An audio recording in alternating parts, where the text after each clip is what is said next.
It's called Arcane Tradition, if that helps you search for it. Cool. I was just gonna go to the wizard thing in the class book and... Yeah, my God, we're live now. Oh my God, we're live! We're doing it live!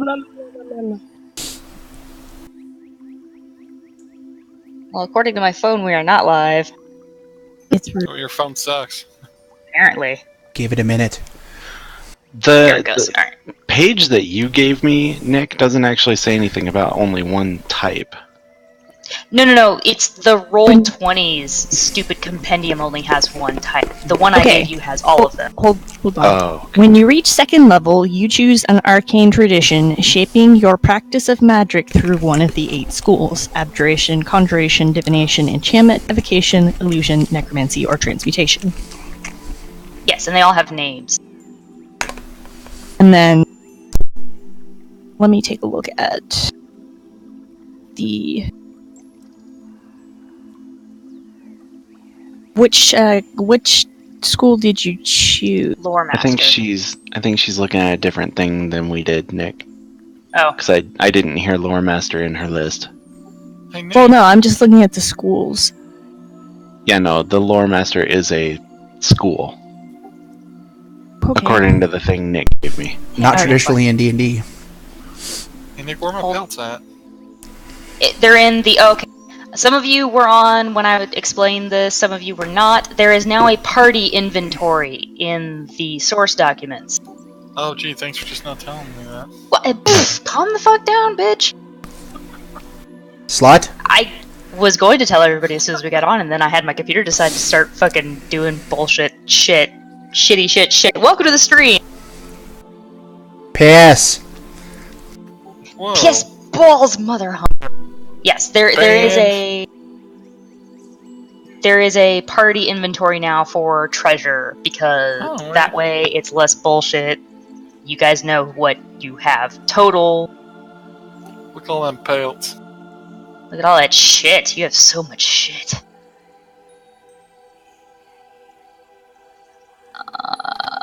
Oh crap.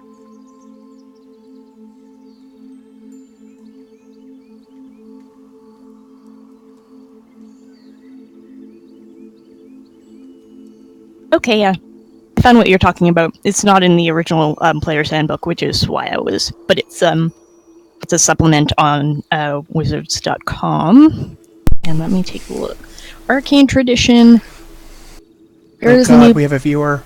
a new playtest option for the feature. Lore Mastery. Lore Mastery's Arcane Tradition fixated on...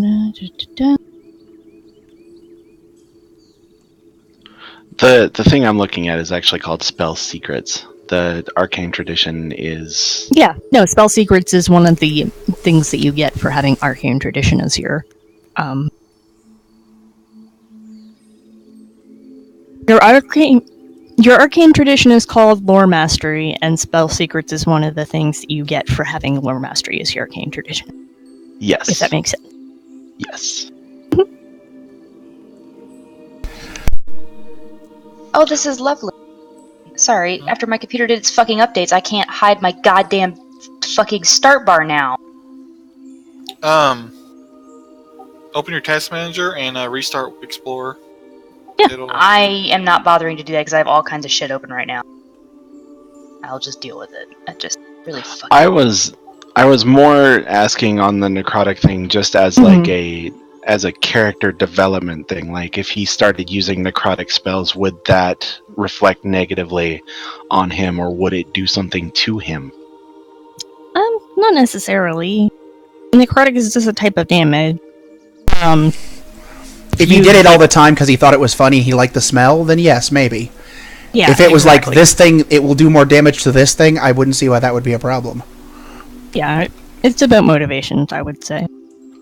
Okay. Cool. Necrotic damage doesn't do the most damage against a lot of things. For example, necrotic damage doesn't do a whole lot of damage against undead, I don't think. And I know, like, Nebea is resistant to necrotic damage, for example. But not that you would be attacking her, but Yeah, I feel like necrotic would mostly be for like humanoids or something along those lines. But yeah. Mm-hmm. Really quick, while you guys are having this discussion. Feast Jin. If I could get a quick 1d8 Yes. in the chat roll, please. I think you did hit points already. I did not do his, no. I know. took the average. Oh, you just took the average? I was Yeah. not in Discord for that. I did not hear you. I'm sorry. No, you weren't around for that because I did it like this afternoon. Well, alright then. I also already turned on Jack of Trades for you, and I also already put in your shit in your feats and stuff. I saw that. Okay. Thank you. Yes. Okay, we are going to mute all of the other things. This is going to annoy the piss out of me this entire game.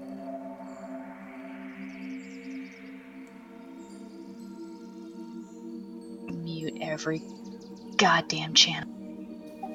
You can turn on a thing called streamer mode on Discord. It mutes everything. And then we have an Aspero, or a Mira, sorry. Myra. Myra. Alright, it is all muted. No more interruptions!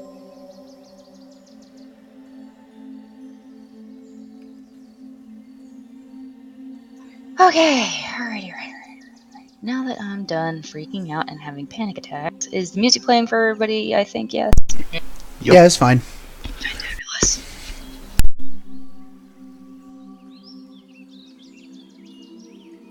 I think we were just saying hi.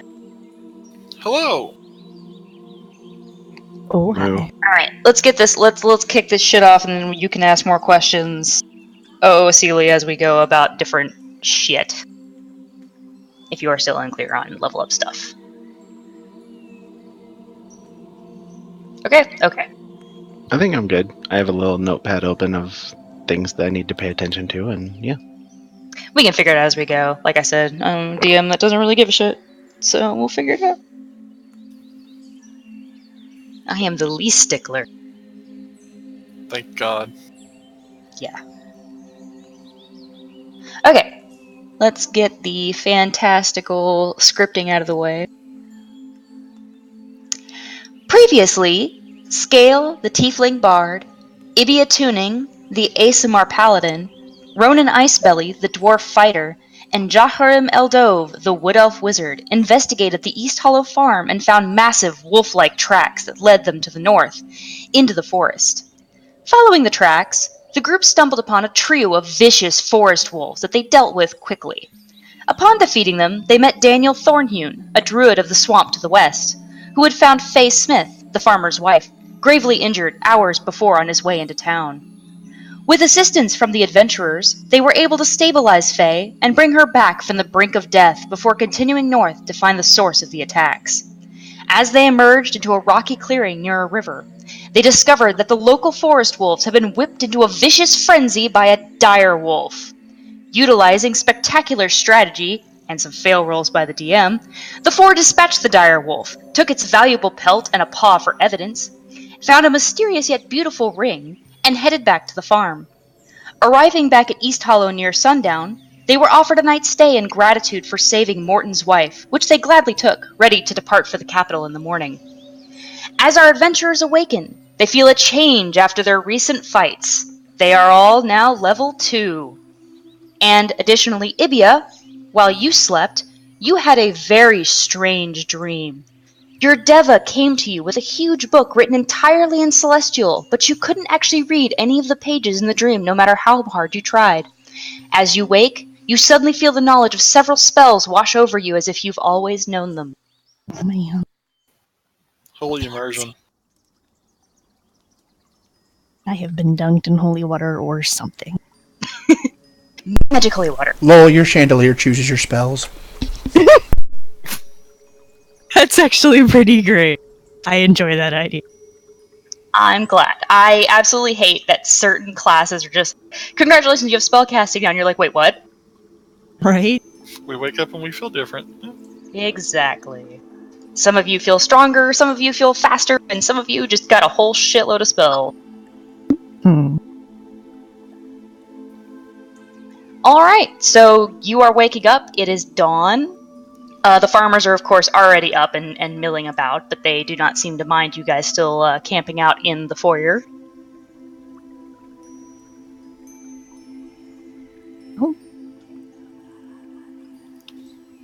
Let's get some breakfast. There is already breakfast available.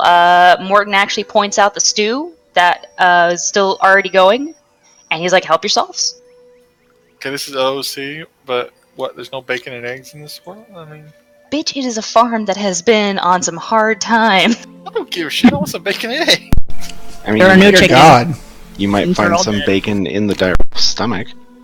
You know that is true. Chickens are all dead. The dire will feed them all. If you wanted Nom, nom, bacon nom, and nom. eggs, you should have gotten here earlier. You know, that's You know, before the direwolf ate everything.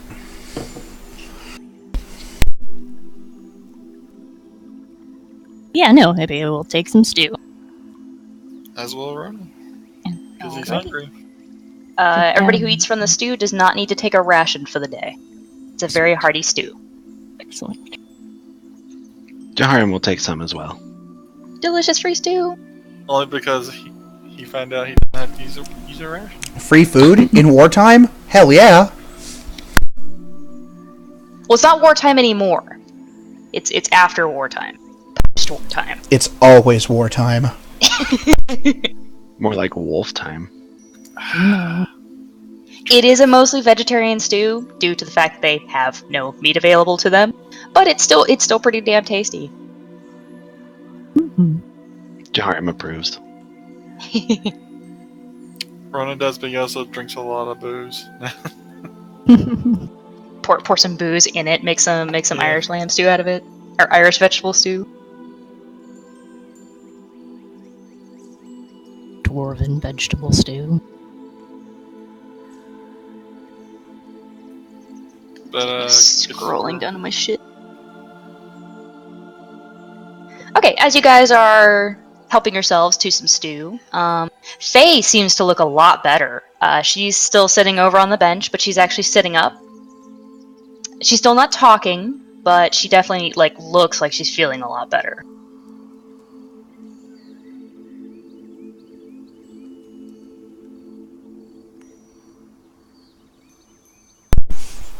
Good deal.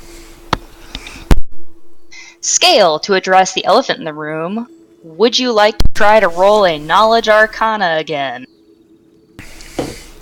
There's an elephant in here? Yes, the ring that you have stuck to your finger. It's nowhere near as big as an elephant.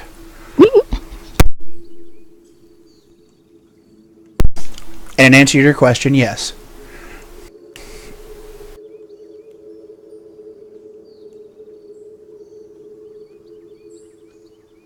Oh yeah.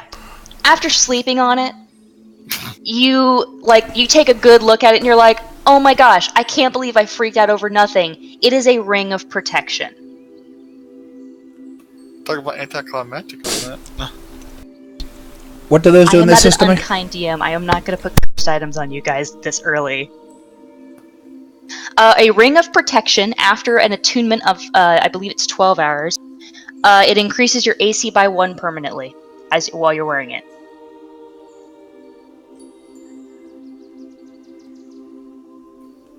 Nice. Hmm.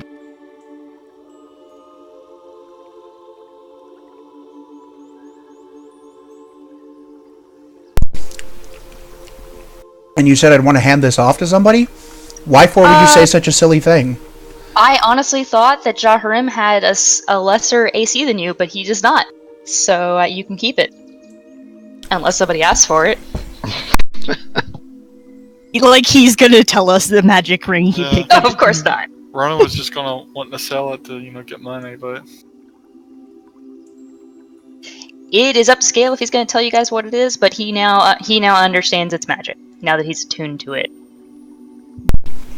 I think it's more up to them if they're ever going to ask. You're just going to permanently have this ring. like, Well, wasn't it nobody said anything for the last 12 hours, so... What was that, BGB? stuck- I thought it was stuck to him. Yeah, no, it was stuck to him while it was attuning. Now he can take it Oh, on and okay. off, no problem. But we don't know that. But you guys don't know that. I doubt Ibia is going to say anything except for maybe, hey, did you ever get that ring figured out? So.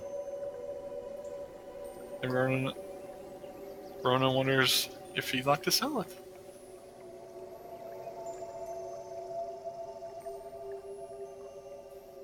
And if it's He'll never stuck, tell. and if it's stuck, we can always chop his finger off. Oh god. Do not. Yeah, I'm gonna have to go. Negatory on that one. All right. We're not chopping off my fingers. Daylight's a wasting. You have wolf parts burning a hole in your pockets. Yeah, let's get the hell Indeed. out of here. Ronan finishes his food and demands this horse ready to go because he wants to get out of there. You demand, but you all of a sudden you hear.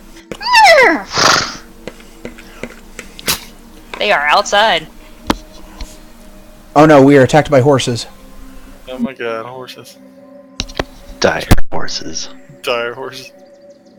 Hey, I mean eventually. Oh god, no. Alright, you guys all head outside? Well, Ronan does anyway, so. No, we will conduct the rest of this adventure from this barn house, from this farmhouse. I mean, if you really want to. Jaharim finishes his stew and thanks the farm family for letting them stay there and wishes them well and heads outside. Okay. Best of luck with all your crop stuff. Morton just kind of chuckles at that. He kind of has figured out your sense of humor now, so he gets where you're coming from.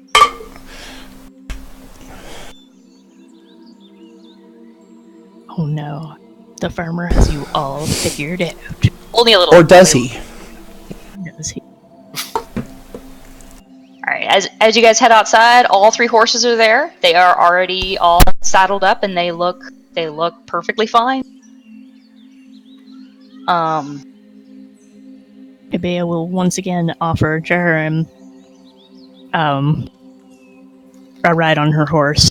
Fully aware he will probably not accept that, but You know we could save a lot of time. not necessarily. You can't run horses that far anyway. They'll have to do most of it at a walk. Jaharim politely declines. Yep, kind of figured, but you know. No worries. Alright, as you guys get all set up to go, Faye hobbles outside with the help of her son. And she still isn't speaking, but she has some. Oh dear, she how has 4 embarrassing. sacks. No, she has 4 sacks in her hand, and she is gesturing for you guys to take them. Okay. Ronan takes one eagerly and thanks her.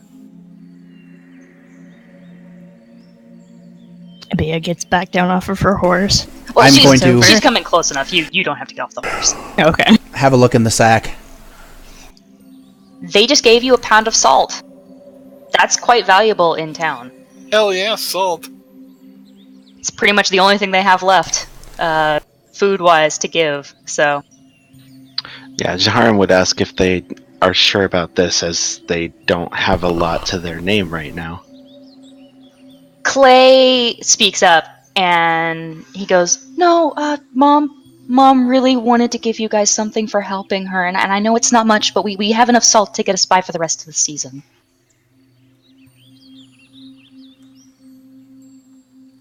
Okay. Well, Sounds Jaharim good, thanks yeah. them and Thank you takes his kindly. own sack. All right, they wave you off, or see you off, and wave. Well, at least we've got lunch covered now. Salt. Delicious salt. Big bag of salt. It's valuable Should we put those in the party inventory? if you want. That should be editable by everybody, by the way. Yeah, Roman, you do that. 4 pounds of salt. 4 pounds of salt. That's a lot of salt. That's a lot of fucking salt. Salty. Done. Okay. We For could the sake of preserve brevity- so much meat. So much meat. For the sake of brevity, since you guys are taking off early morning, you guys make it all the way back to town within a day. In fact, it's only early afternoon by the time you guys get there. Because, tailwinds. Well, you're at We're a going brisk down. pace. You're We're all riding feeling downstream. good. Well, you're all feeling good about doing your first job together, and it worked out super well, and you guys are really meshing. Yeah, I mean, the dwarf has only threatened to maim me twice so far today. One of them was to win-win. help you. That's a win-win in my book. Your book is dumb. That's right, I said it. Alright, you guys make it back to town, and roll me a quick perception, everybody. It's like you know.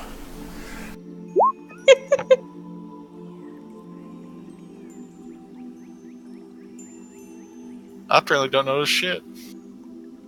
Well, good. This is more for flavor than anything else. Alright. This is more for flavor than anything else. So, Jaharim, Skail, and Ibia, as you guys return to the undesirable tent town, they're not paying you a whole lot of mind. They're kind of treating you like every other visitor. They're not harassing you or anything like that. They said their piece, and if you guys come back to bring stuff to them, they'll talk to you.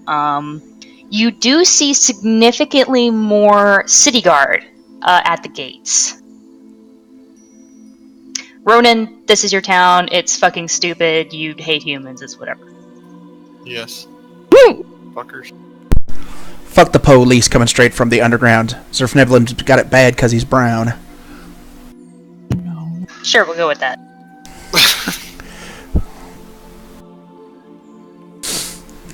Straight out of Kuykendahl. What? I made hand gestures, but I realized that I'm not being filmed. Or are you? That I know of. We'll put This it is that way. 2018. We're all being filmed. What are you talking about? Price got re-up And today. NSA Everybody getting filmed. NSA all over our stream. Hopefully they're... Well, let me say, for the record, cocaine shipment, ceramic gun, assassination, all cops are bad. If I could also throw in a heroin and nuclear weapons. You're all going to get arrested. Meh! Come at me, bro. Rip our group. Anyway. At least we'll all be able to play together in Guantanamo. Indeed. I don't know. I think you guys would have to Skype me in or Discord me in. Lol, like Canada's gonna stop the CIA from getting you. I mean, I'm not sure how they would be videotaping me here. Make America Great Again. The wall Robot between moose. Mexico is going to be huge. Robot moose! Please don't Okay. arrest me. Alright. Too much OOC chatter now.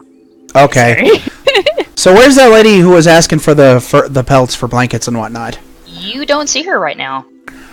So she was asking slaughtered. for... Are there any of the children that look familiar? Chillins? No one that you met when you were leaving town are here right now. Okay. Also, if I mentioned... Well, here's Probably want some, actual blankets or cured pelts, not, the stuff. yeah. You guys have raw. It's pelts. possible I had a plan. Oh, okay. Well, fair enough. Well, I mean, here's the thing. If you stopped and tried to talk to somebody, they're not going to not talk to you. They just seem to be kind of acting like you're any other traveler and not harassing you. Okay. It's fine. Just keep an eye out for anybody we know. Okay. Move but on right through. now, you don't see anybody, but you're also here at a different time, so. Yeah. Also, you know what? Because you guys rolled pretty high, the three of you who rolled over 18, or 18 and plus, you do actually notice that there are less people around in the undesirable area. Not just in the tents, maybe asleep still. There are just straight up less people. Oh god, there's been a purge. Republican policies at work. No. I'll stop that. I'm sorry. It's just an observation that y'all made with that perception number that there just seems to be sparse, considering they have nowhere else to go. Okay.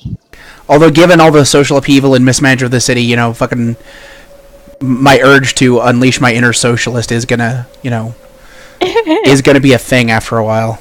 Hey, no, I'm not stopping you. Ask questions. Okay, I'm just saying. For a reason. Okay. Just So you warning get to the people gate. there will be rants. All right. Well, try to keep it to a slight minimum because we are on, timetables and whatnot. So, you get up to the portcullis. Pork cutlets. Get up to the gate. One of these days, I'm just gonna go get the Google, how to say on YouTube thing, and I'm just gonna play it instead of actually trying to say it. Are you pregnant? Pregnant. So it'd be like, hey Alexa, run D&D for me. Good thing that thing's muted. Anyway. You get up to the gate. There are several city guards milling about. They don't seem to stop y'all. They can look at you. We're level but, 2. They can't stop us. Actually, it's mostly because you aren't dressed in rags and you're riding horses. Yeah, we rich. So they just kind of wave at you. One of them gives you a nod, Ronan. He recognizes you, but doesn't seem to have an issue with you. He's just like, so... Ronan nods back, kind of. Like, hey. Fuck you. Fuck you, buddy. Fuck the police, says Ronan. Fuck the police. Ronan is not fond of humans, and all of these guards right here are humans, so... I know. He's being polite, but also fuck him. You probably recognizes him from a drunken tavern brawl or something. Lol. Probably. Anyway, so you guys enter back in at the Merchant District entrance. So you are right there by the stables. The only one outside right now is Neek, the half-giant. Well, I'm gonna go over to that dude and get down off my horse and be like, hey, we're back. Your horses are in good condition, to my knowledge. Neek slowly turns around and he nods very slowly. He reaches into a large pouch at his side, and betwixt two fingers, ever so gently pinched, is 5 gold that he returns to you. Thank you. She offers the reins to him. He takes them. Grabs, backs off the back of the horse, and steps out of the way. Yep. And Charisma seems absolutely okay with Neek. She is like, yeah, pet me. And he's like giving her a little stroke, little butt pat. Ronan jumps off his horse and collects, some of his things that we need and waits for him to be done so he can put him in the stables for now. Same. Check in horses. Okay, yep. Neek takes care of it all. He gives you and he gives Skail and Ronan a little piece of paper, which once again has that little map of the stables. It literally is just like this piece of shit ticket thing. Literally just like, thanks for giving us your horse. And it's written, You own a horse when you come back. Yeah. It's like a boarding house for other people's horses, and then they have horses for rent. Anyway. Sweet. So like a stable. Yes! Shockingly! Alright. Boarding. we're gonna make sure he has his stuff because we got to go shopping. Well, you gotta go get your money. You gotta go get your money first. Yeah. Alright, so Backtrack to that one dude's office. Yeah, I'm gonna safely assume y'all are going straight to Time Mirrors. Yes. Alright, for the sake of brevity, you guys snake your way through the streets. It is not hard now. You have this down pat. You get back to the Commons Pavilion, which is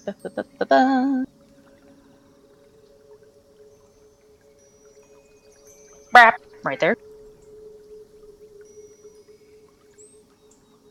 Anyway, you guys get back to the Commons Pavilion. You walk up to the office of the district management, and Ronan kicks in the door. Oh, Totally unnecessarily. This poor fucking door. How hard did you kick it? Enough to open it? You know what? No, Yeah, give me a strength check. Oh no. That's It's the a same, but I'll strength take it. I don't really Oh, care. my bad. No, it's fine. I clicked the wrong one. Yeah, my okay. bad. Hang on, I gotta roll a percentage die. Honestly, even if you took your save, your save points off of it, it'd still only be it'd still be 16. So. It's only a 30 severity. All right, no, you just kick the door. It kind of creaks on its hinges. It doesn't. It's a very that door has seen some shit. Yeah, I'd imagine it's, being controlled by the city, or the government. It'd be kind of sturdy. Was there not I've enough seen gold some fringe shit. on that door for you? Does it not respect your admiralty rules? Oh, tag. Okay, anyway, so you fucking kick this door down. Tymir jumps like 50 feet in the air, and he whips around. He's like, "Ah, what? Oh God!" Ronan, Bia's gonna rub the bridge of her nose briefly. Ronan walks through, grabs the paw from our bags, I guess. And he dumps the paw down on the guy's desk. And he shouts, "Done!" Oh my God. And I imagine this thing's still kind of... Oh, it's still dripping. It's It's still drippy seeping. It's disgusting. You didn't do anything to preserve this. It's kind of rotted a little bit, too. That is a day-old wolf paw. The It rot smells won't be great. rot won't be too big of an issue, but still, yeah, it's gross. It's probably not rotted, but the smell is probably really unpleasant. Oh yeah, no, congealed blood in open Imagine- wounds is just not a fun smell. I imagine there's some maggots in there, and it's just all No, over because it his was in your desk, man. bags. It was Oh, in yeah, your bag, true. so there's no Also, maggots yet. It probably takes. Also, we do want to take some base care of it, because if they don't want to keep it, we can sell that. Fair enough. I'd imagine they want to keep it for... Professionalism here, folks. After everybody else comes into the building, Bia's gonna shut the door behind them. Unless somebody's already Gently. taking care of that. Oh, yeah, and you slammed it down. You got it all over his paperwork and stuff. Yeah, I know. Hold on. Uh, Hold on. Gotta roll a d20. It's just probably messy. Did the door break? Out of The curiosity. door did not break. No. Okay. Oh, it Alright. creaked in protest from being kicked open, but Yeah, but it's Dwarven made. It's a good door. it has to be. They have Ronan around now. Sorry, go ahead. Tymir, after all of this, just was sitting there in shock. He clutches his chest, and he just leans back and lets out a little sob.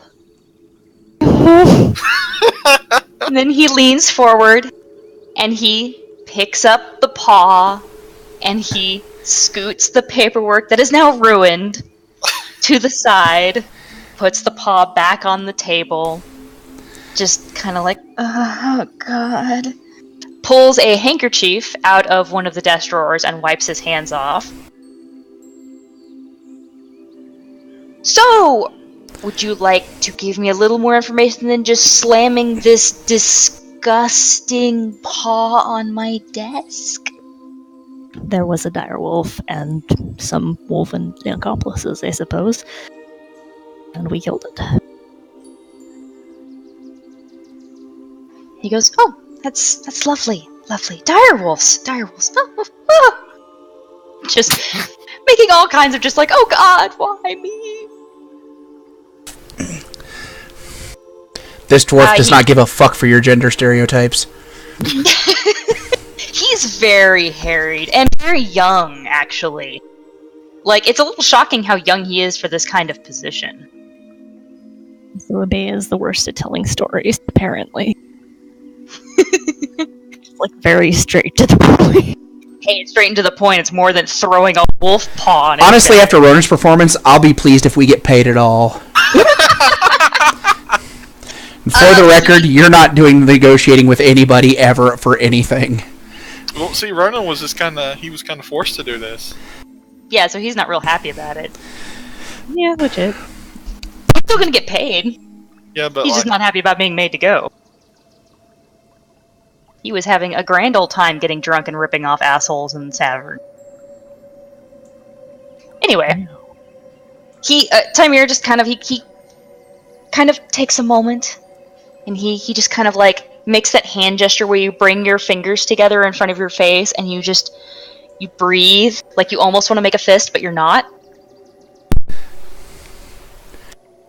And he just okay. And he reaches for a quill, and he pulls a blank sheet of parchment out, and he writes something down rather hastily. He kind of glances at the paw, writes some more stuff down. He glances at you guys, and he kind of seems to be kind of counting y'all, like he forgot there were 4 of you, but obviously he's very stressed. Maybe he did. Write some more stuff down. Sorry? This is where it would have been handy to have silent image. All of a sudden, I would just have a 5th party member be there. Get more money. To get 5 shares. Anyway. Well, you don't. Yeah, missed opportunities. Indeed. So, he jots all this stuff down, and then he pulls out some wax, he pours it on the parchment, and then he stamps it with his stamp, blows on it a little bit so that it dries, and passes it, after a brief pause, to Ibia.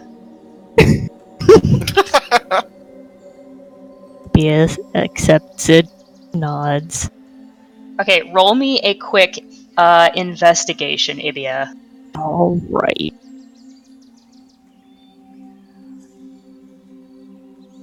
Looks over the piece of paper, apparently. Yeah, he didn't close it. It's literally just an open sheet of paper with a seal, like, smack in the middle of it. Oh, she looks it over briefly. You cannot read it. Alright. Fancy. At least I don't think you can. Hang on. No, I think Ibia only speaks Celestial and Common, Okay. so... Yeah. It is in a language you cannot read. Scale will hold out his hand for it. Does Scale know this language? Scale knows every language. Just kind of... No, you only know Looks at Common it and briefly. Infernal right now. Woman, are you fucking contradicting me in public? Yes, because your character sheet only says Common and Infernal. It also says comprehend languages. You cannot. I don't. Can comprehend languages work with written word? I think it Doesn't only it? works with spoken. Then why the fuck did I take it? Jesus. So that you could understand people who were speaking yet spoken language. You cannot. Oh no! You also understand any written language you can see, but you have to be touching the surface on the words that are written. Right. Okay, fair enough. You will pass it over. First of all, before I cast any spells, what can I tell what language this is? Yes, you'd be familiar with Dwarfish. Okay.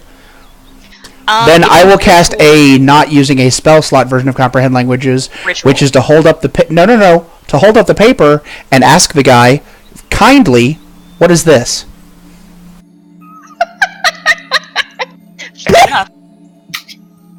Timir kind of pauses. He goes, "Oh, I'm sorry. Okay, I'm sorry. Let me explain." Which was my intention from the beginning. I just enjoyed all that rigmarole about the comprehend languages. It was good for me to know because I thought it was only spoken anyway, so that actually helped me. So now I know. He quickly explains that basically he doesn't actually have the funds to pay you here at the office, but the ones who put the job up, the guild hall back in the merchant district, does. And this letter is basically to the guild master of the agricultural district for giving you the payment. Proof of job done.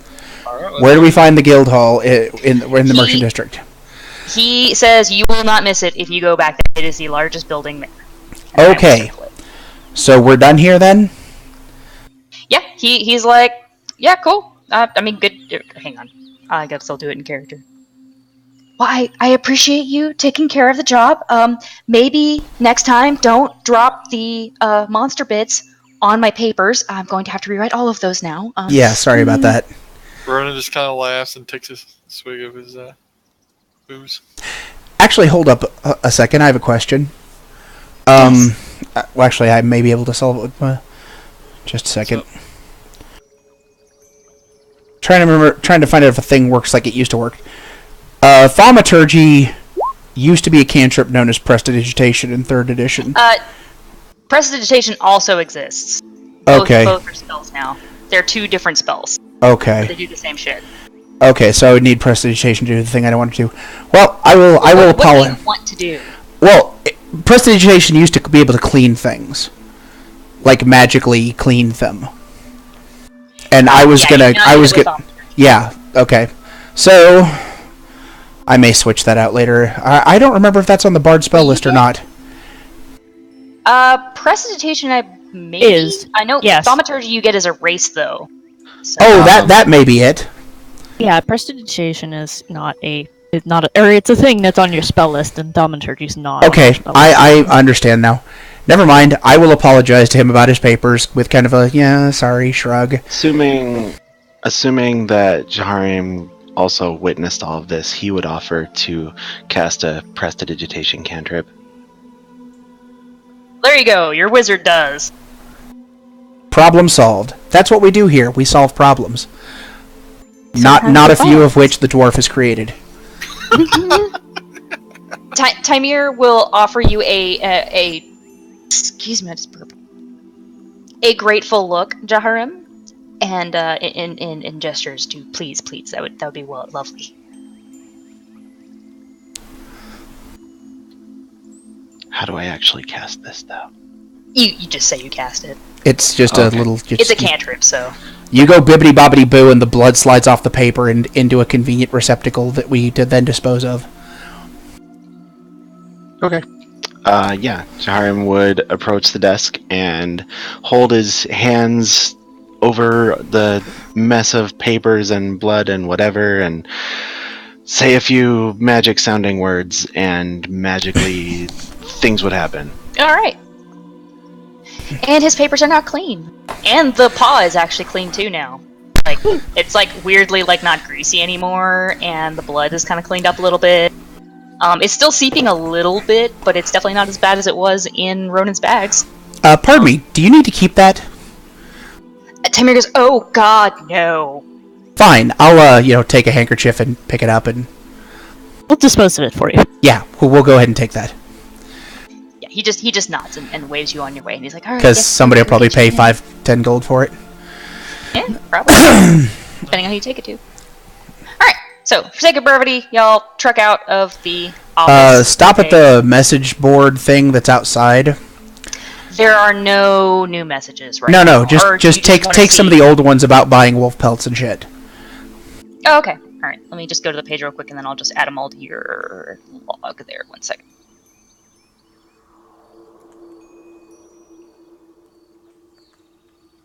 I don't think we'd have anything that the blacksmith cares about. Or the alchemist. The armorsmith wants... the armorsmith and the purveyor of magical goods in the merchant district. So yeah, I'll collect those notices, and we're gonna stop by there after we hit up the guild thing. Or at least I will. I don't know if anybody else wants to. Like, they don't have to come along on the selling thing if they don't want to, whatever. For sake of just... there's enough, like, there's multiple of these postings, like, behind each one. It looks like when someone nailed them up, they put, like, 15 of them up on that one, like, post. Okay. Well, just make a note of it, and that's where I will go to unload wolf goods. Yes, in your those quest two log places. list, there are now all 4 of those. Okay. You took one of each. Okay. You all did. It's in everybody's logs, so... Fantastic. Congratulations. Fan-damn-tabulous. Fan-damn-tabulous. Alright, gonna hop back over to the capital now. I'm gonna get my persuasion skill ready to go. Alright.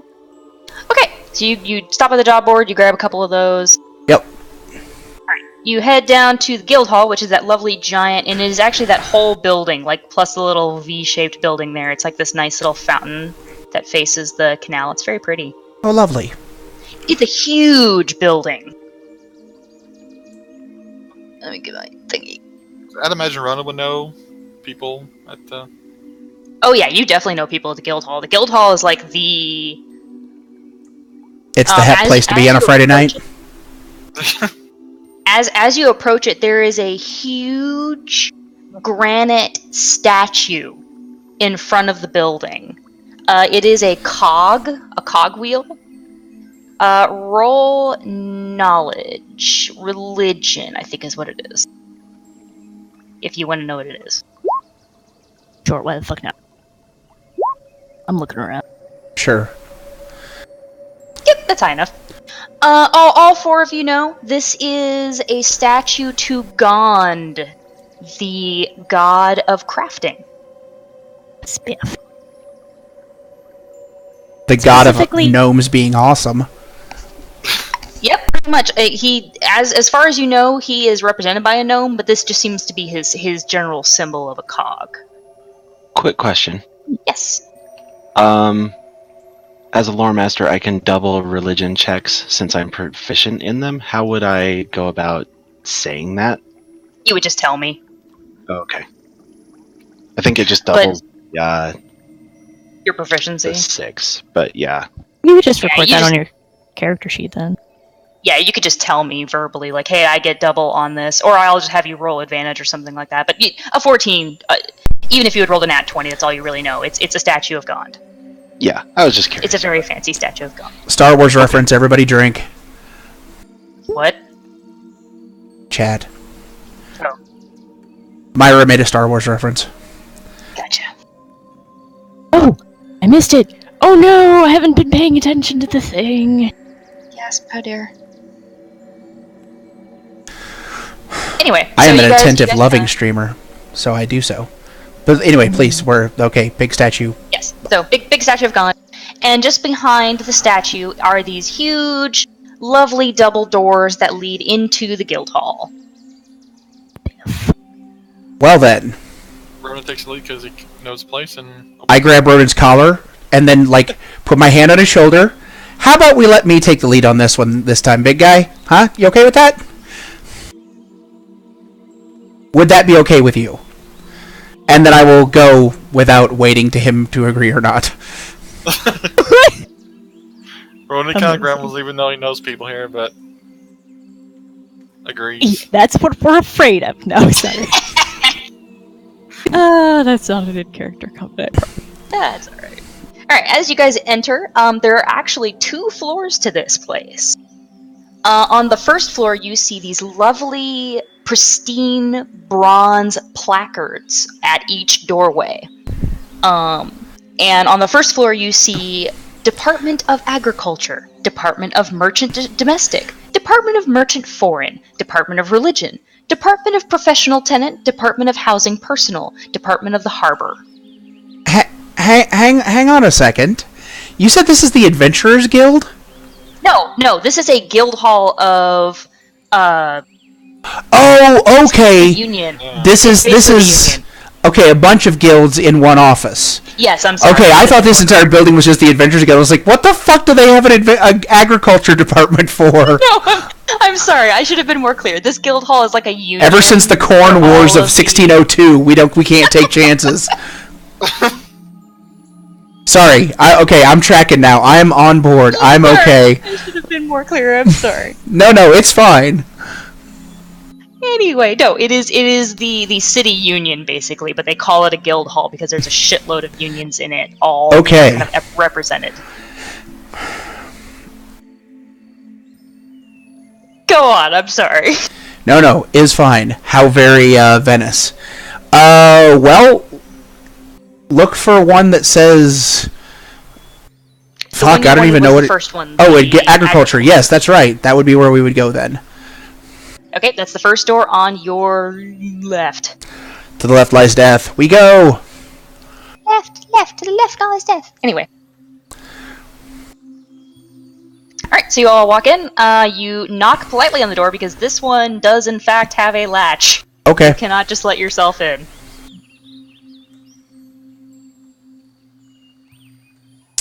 Just kind of stand there, rocking on my heels a little bit. Pleasant smile. Oh, I'm sorry, humming. did you knock? Yeah. I'm sorry. I think I talked over you. I apologize. Alright, you hear some shuffling, and then all of a sudden the door opens, and you don't see anybody. You look around, and then you look down. There is a gnome. Oh man. Hello! Oh, there. Is it the same gnome? It is not the same gnome, unfortunately. It is a different gnome. This one has blue hair and cute little pink piercings in her ears, like little studs. And she's wearing a lovely uniform. and it's green and brown and has smart little buttons down the side. Hello, dear. We, sorry to be a bother, but we have business with your bursar department. With her what? Bursar. Outpayment. Oh, I'm sorry. We need your pay window. She goes, oh, you need to speak with the guildmaster. Please come in and have a seat. And Okay. she ushers you in. Okay, so y'all go in. Yep. And as you enter, out of character, it very much reminds you of a doctor's office. Just very clean, and there's, chairs in these little rows around. There's 2 doors that lead back into a back area. One has this lovely scripting across the top that says Guild Master in both Common and Dwarvish. And then another door to the side has a big shelf and a window, and she trots on behind there and gets back into her chair and into the window. And she goes, give me just a moment, I'll page him. Okay. Well, this is gonna be a while. Sit down, take a pamphlet, start leafing through it. There aren't any pamphlets that you can see, but there is another family in the room sitting in some chairs. It is a man. Sorry?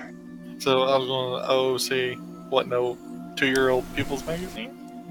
Well, that's what I meant by pamphlet, but Anyway. Bea's gonna sit down, set all her gear down on the chair next to her. Ronan Okay. also sits. Well, he kind of jumps in the chair, I guess. The chairs are actually pretty comfy. It's a fine chair. She's gonna stretch out and close her eyes. She's not actually gonna sleep. But, Okay. Nod and smile at other family people. Just kind of mind my, Okay. Really quick, I'm just going to give you some info about them Sure. that you can see. You don't need to roll perception for this. They are dressed in very similar things to the family that you helped in East Hollow. And it's 2 very young children, a boy and a girl. And the mom is kind of hushing them, like, no, just a few more minutes. And the husband is kind of looking at you guys, not in a bad way, just kind of like eyeing you guys up and down, like, you guys don't look like farmers. so you're heavily armed. You guys are armed and look haggard as hell. Yeah, pretty much. bitch, I look fabulous. You're covered in blood. Actually, he's not. He didn't, Oh, that's right. Also, I assume at one point we would have cleaned the blood off of ourselves. Yeah, you guys. Except for maybe you, Ronan. Maybe you didn't clean the blood off. He just scraped the blood off and put it in his flask. Oh, hell. gag. Oh. You wait. It's only been like a minute or 2, but it feels like fucking forever because, doctor's office type setting. It just always seems to feel like everything takes forever. Eating rooms are fucking purgatory on Earth, as it were. Pretty much. As you guys wait, she comes. The gnome comes back to the window, and she goes, "Excuse me, Mr. John. If I could see you at the window for a moment, please." And the man from the farming family stands up, and he rushes over, and there's a quiet conversation. Roll perception if you want to listen in. That would be rude to try to. Jesus. Damn. Nosy as hell. Listen, Bea's sitting there with her eyes closed. She has nothing to do but listen. So the rest of you are just so bored. Like, oh my god, how long did it take this guy to fucking come talk to you guys to give you damn money? I am Maybe not that, obviously however- bored. I am very polite. Okay, fair enough. In your mind, you're going, oh my god. That is possible. Ibia, however, you overhear the gnome and the man having this conversation. We're going to try to do this with very different voices so I don't have to say who's talking. Okay, if you'll just sign here, here, here, and here, we'll make sure that you get your provisions for the week. And he's like, okay, yeah, okay. And she hands him a quill, and he starts signing. And she goes, and just so you know, if you run out of provisions before the week is up, you will need to go here. And she seems to hand him like a little business card type map, kind of like the ones you guys got from the stables. And she's like, you'll need to go here to talk to them about getting provisions if you run out after the week, because we can only provide 1 week worth. And he's like, yeah, we've done this song and dance. I know, ma'am. She's like, okay, I'm sorry that things. And he's just like, yeah.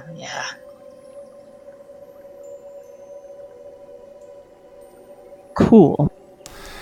So basically, what you glean from this is family on hard times, probably from one of the farms around East Hollow. Refugee, they can only provide so much. After that, go to the fucking soup kitchen. They're getting some of that government cheese. I'm a little surprised that there's any sort of help system for them in this town. Well, actually, I'm going. Since you got a natural 20, Ibia, you actually realize that this is probably because they're at the guild hall. They're not begging from. They're obviously members of the union. That's why they're getting help.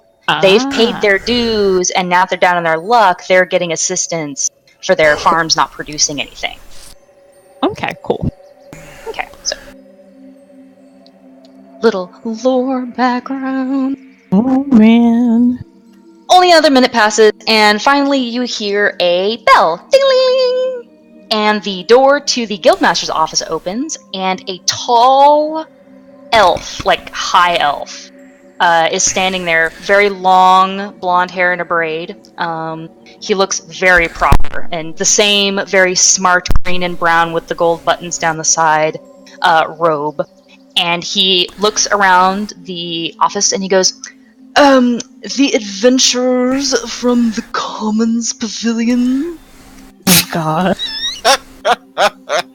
Beaver opens up her eyes and stands up. Skail shoots a glance at Ronan, which can only be interpreted as this Elrond-looking motherfucker right here, right? And but still being properly polite, will stand up and smile and approach. Okay. He goes, Ronan does it as well. okay.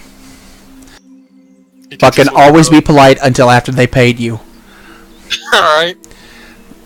Go on. Oh my god. The idea of fucking Skail teaching Ronan, like, how to scam more money out of people. Did you want to say In anything, Mark, character. before? Is funny to me. Sorry, what? Did you want to say anything or do anything before you get ushered into the office? No, Jarim just follows along calmly. Okay. Alright, he goes, yes, this way, please. Oh, If I can no. walk that way, I just follow. Okay. He leads you into a very nice office. It's much nicer than Tymir's. This guy obviously gets around a little bit more. He brushes past his immaculate mahogany desk and sets himself in a chair, and he offers 4 chairs to the 4 of you, which are, again, much nicer than Tymir's chairs. Does he have a lot of paperwork on his desk like Tyler did? No, actually, he does not. He doesn't have he has a single stack of pristinely stacked papers. Dude, delegate. God, Ronan Alright, wants to be an gotcha. asshole right now. Jesus. This guy needs Stick so far up ass. I want to knock him down a peg or two. God damn. Well, don't. Get paid first. Get Feel paid bad. first. Paid first, paid first. Stack your paper first, boo. The urge is rising. Oh, I understand. Do you guys sit? Yes. Before Skail sits, he will produce the piece of paper from Tymir, put it on the fellow's desk, and turn it around so it's facing him and slide it over towards him. Okay. He takes And it. then take a seat. Okay. He takes it. He doesn't actually. He like surprisingly with his attitude and his demeanor, he actually does not seem to scoff at the paper. He takes it up like any other piece of paper. He gives it a glance over. He nods. He pulls out his own stamp, and on the still slightly warm wax, puts his own stamp over Tymir's. And sets it down. And then just looks at us. No, he folds As we all his just kind of like, so when did we get paid? Pretty much. He folds his hands in front of him and he goes, "Oh my god, I hate putting on airs. Hi, I'm Varys." Abia blinks. Ronan takes a swig of his ale because, holy shit, he hates this guy already.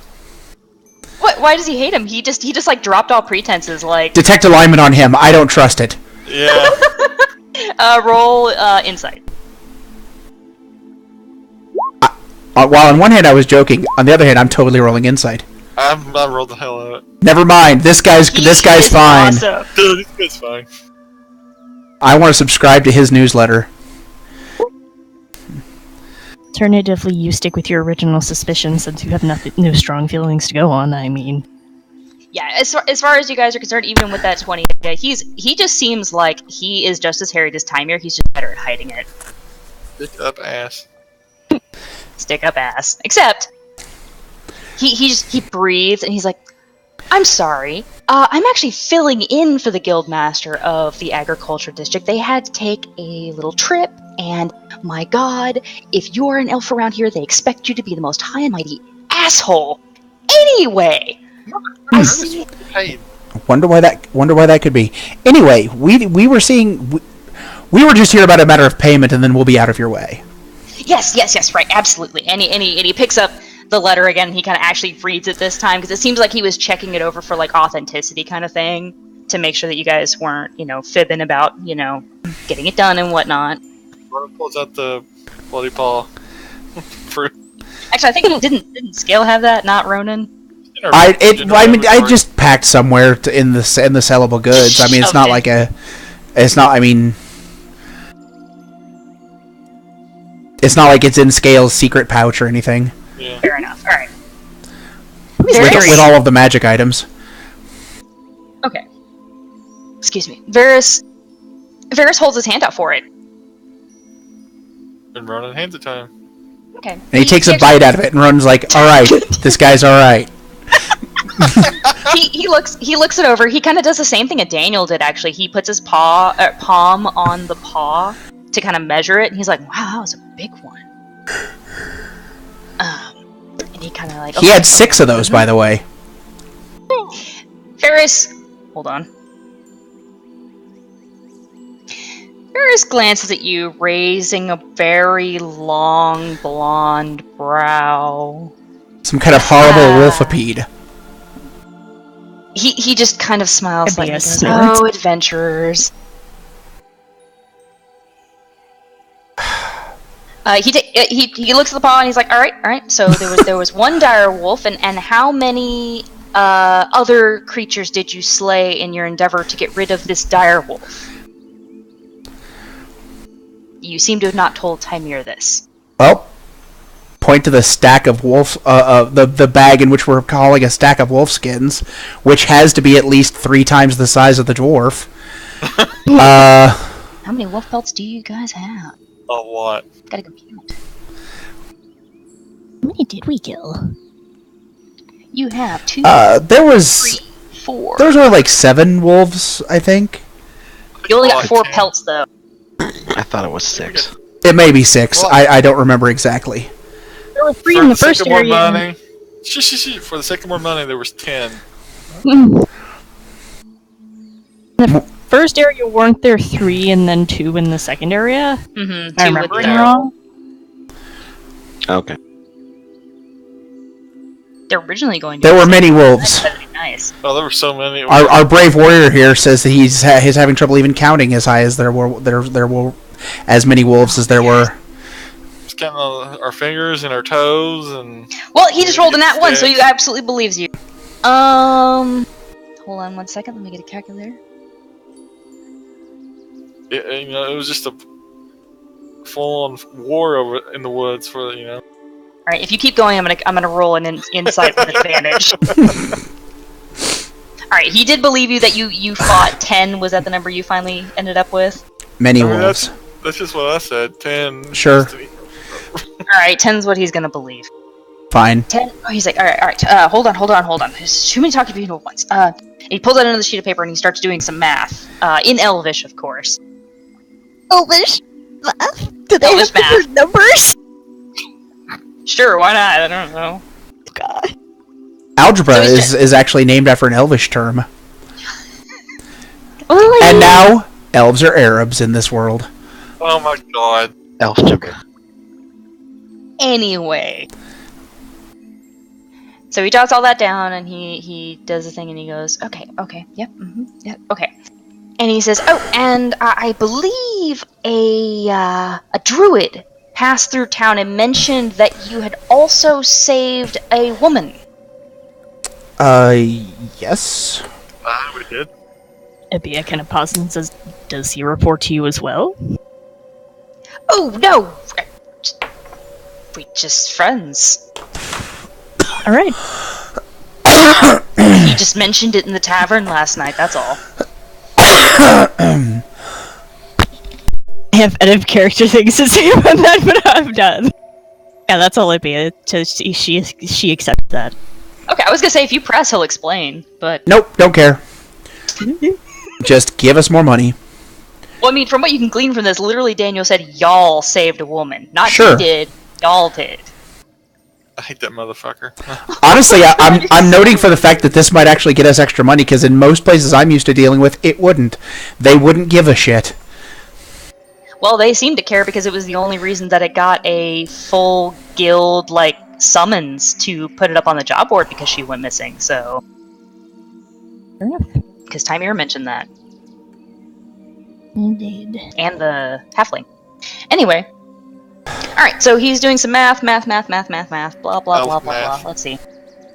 Alright, he goes, alright, so guild funds at the agriculture, and they have this much, yes, and the dues, and da-da-da. And he's just muttering to himself all kinds of guild jargon. Trying to do math right now.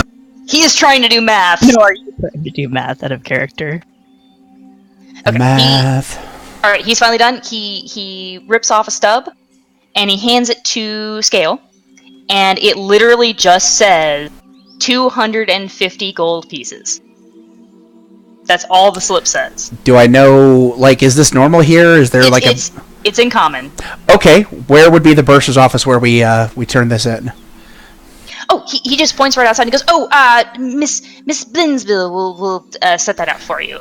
She just needed, my approval with the signature and, the fancy, guild All right. shit. Well, thank you for your time. Oh, He goes, see? oh! He actually stops you as you start to get up. He goes, oh, wait, drop my name at the Tartan Hammer, and they will give you 1 free in-stay for the evening, in recompense for us not having quite as much gold as we'd hoped to pay you. Okay. And your name is? Or, I'm sorry, did they say Varys? Okay. Yes, he did. He introduced himself. Okay. OC question. Is Yes. Ronan banned from that in, by chance? No, actually, you're not. Okay, just making sure. You are actually not banned, considering.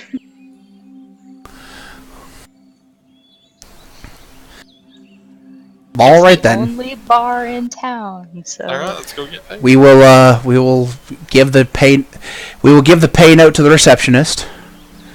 Yep, pretty much. And he kind of shoos you out, and he's like, "Oh, thank you so much." No problem. As you guys walk out the door, you see him reach underneath the desk and pull out a whole nother stack of paper, very reminiscent of Timir's stacks of paper. So obviously he just moved everything so it looked less hectic. My question is, who the fuck was he trying to fool? You know what? Roll me one quick insight. What, all this? No, just feast real quick. Okay.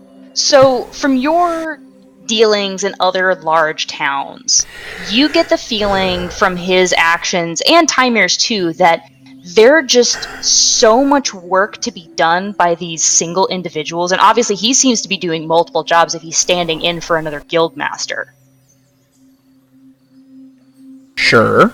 So you just kind of figure that, there are faces to upkeep in town, while at the same time you still need to get your job done, and it seems to be kind of frowned upon to admit that you're overworked. Do they have elf racism here? No, Are they actually, racist? they don't seem to Well, be. I mean, they have there's racist quite a few people elves. in town.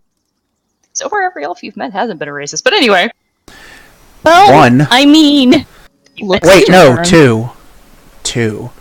Jarm doesn't count. He's a party member. That supersedes you've race met and 3 class. then. Like hell. Daniel's a half elf. Well, he only half counts. Actually, he doesn't count at all because half elf is its own racial identity. Alright, anyway. That's right. Fucking argue with me.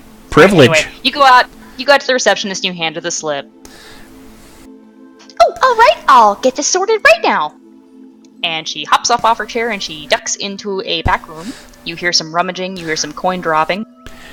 I pictured one of those Dutch doors, only the bottom is the only half that's open, and she just walked in that way. Oh my god. Yes, exactly that. Only the bottom open. Right. So she goes in and she comes back and she hands you a sack that is significantly larger than what would be for 250 gold pieces. Alright, let's have a look then and see what's in it. Bulging. It's all gold.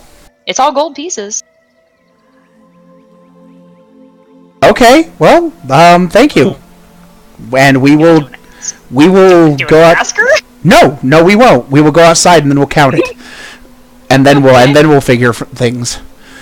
I'll tell you this right now. There is like a little foyer, like when you walk out of that office, back in like the main like regular foyer area where you saw like the 2 floors of all the guild halls. There's this lovely like little vase with some fake flowers in it, little fabric flowers, and a nice little table like right there in the foyer. And there's nobody around, so you could dump it all out there and count it. All right, well let's count it real quick. Okay, she waves you. Bye bye. Thank you very much. Have a nice day.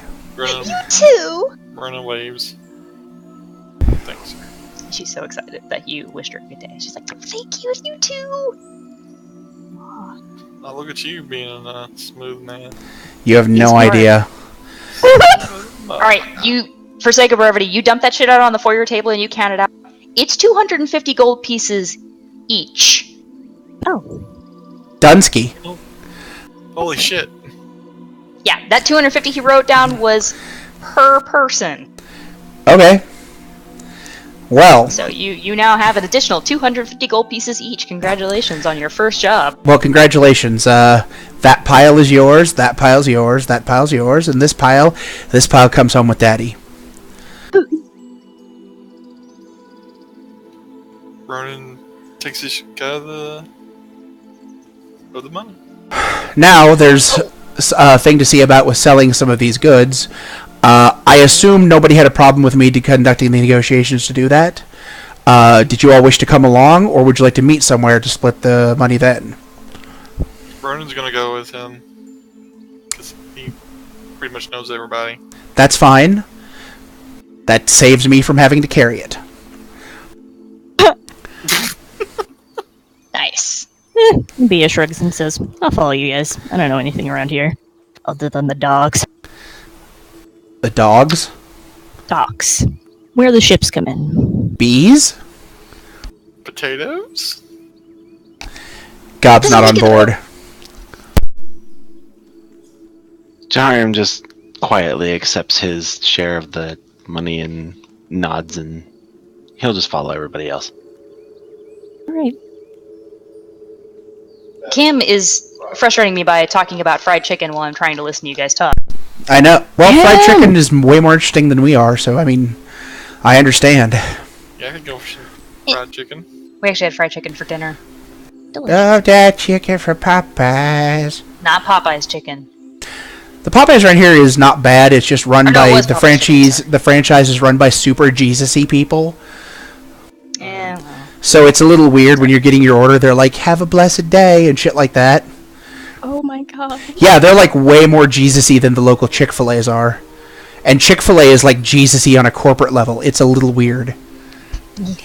Anyway, we can talk about fried chicken on a Fortnite stream. Let's get moving. Yo.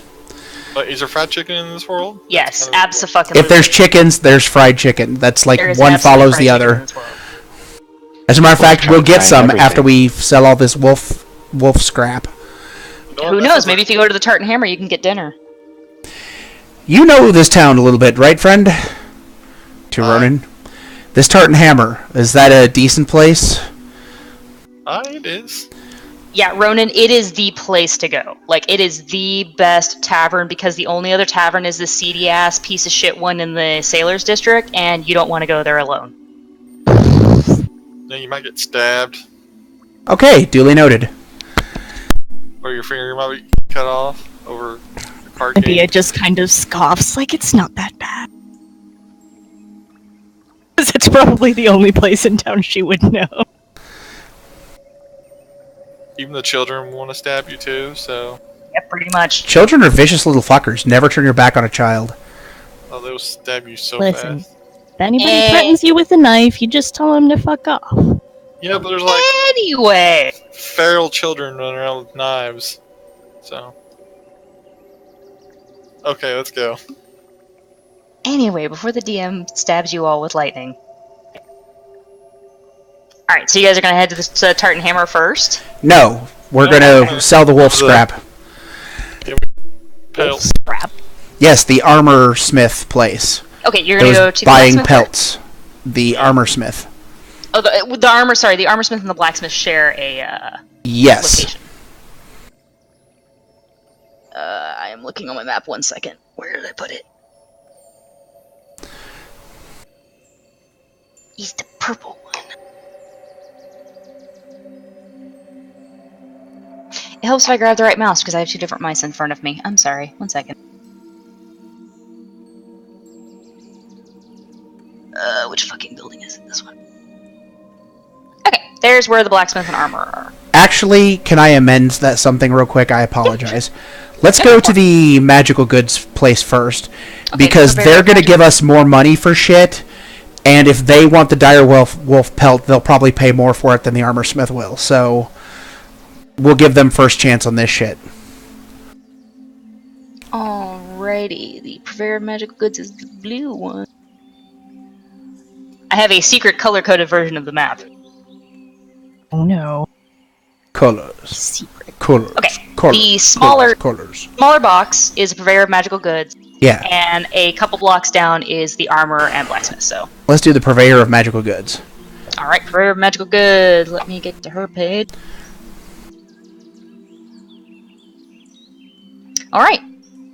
You walk down the street, and you head over to this small, long building. It has this, like, the name of the shop is in this lovely Elven script, and I don't think anybody except Jarherm speaks Elven or can read Elven. I could, but I'm not wasting a spell on it.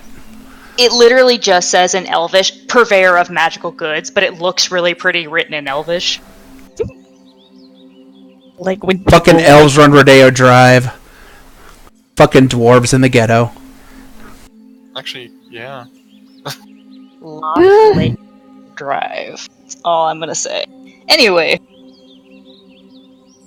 I mean, there are dwarves on the city council and not elves, so I mean, there's something. there are Tokens. currently no elves. Sorry, what were you gonna say? I wasn't saying anything. Just that. No, yeah. Who's here that would be manning a counter or, you know, that sort of thing? Okay, you enter and ding, ding, ding, little nice little tin bell at the door. You walk in. It's quite airy. There's several windows leading out to the street, so it lights up the place pretty nicely. You see various beakers and things bubbling away behind the counter. The counter itself is a lovely white marble. Keen. And it's very clean for a shop of magical goods. There is a small tin bell on the counter. Ding ding. 1 second. Ooh, nice. All right.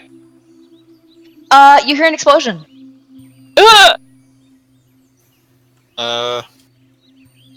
Scale just closes his eyes, takes a deep breath. You hear muffled from the back. I'm gonna try to do it. Oh gosh! Oh gosh! Oh gosh! Oh gosh! Oh gosh! Oh gosh! Oh gosh! Oh gosh! Oh gosh!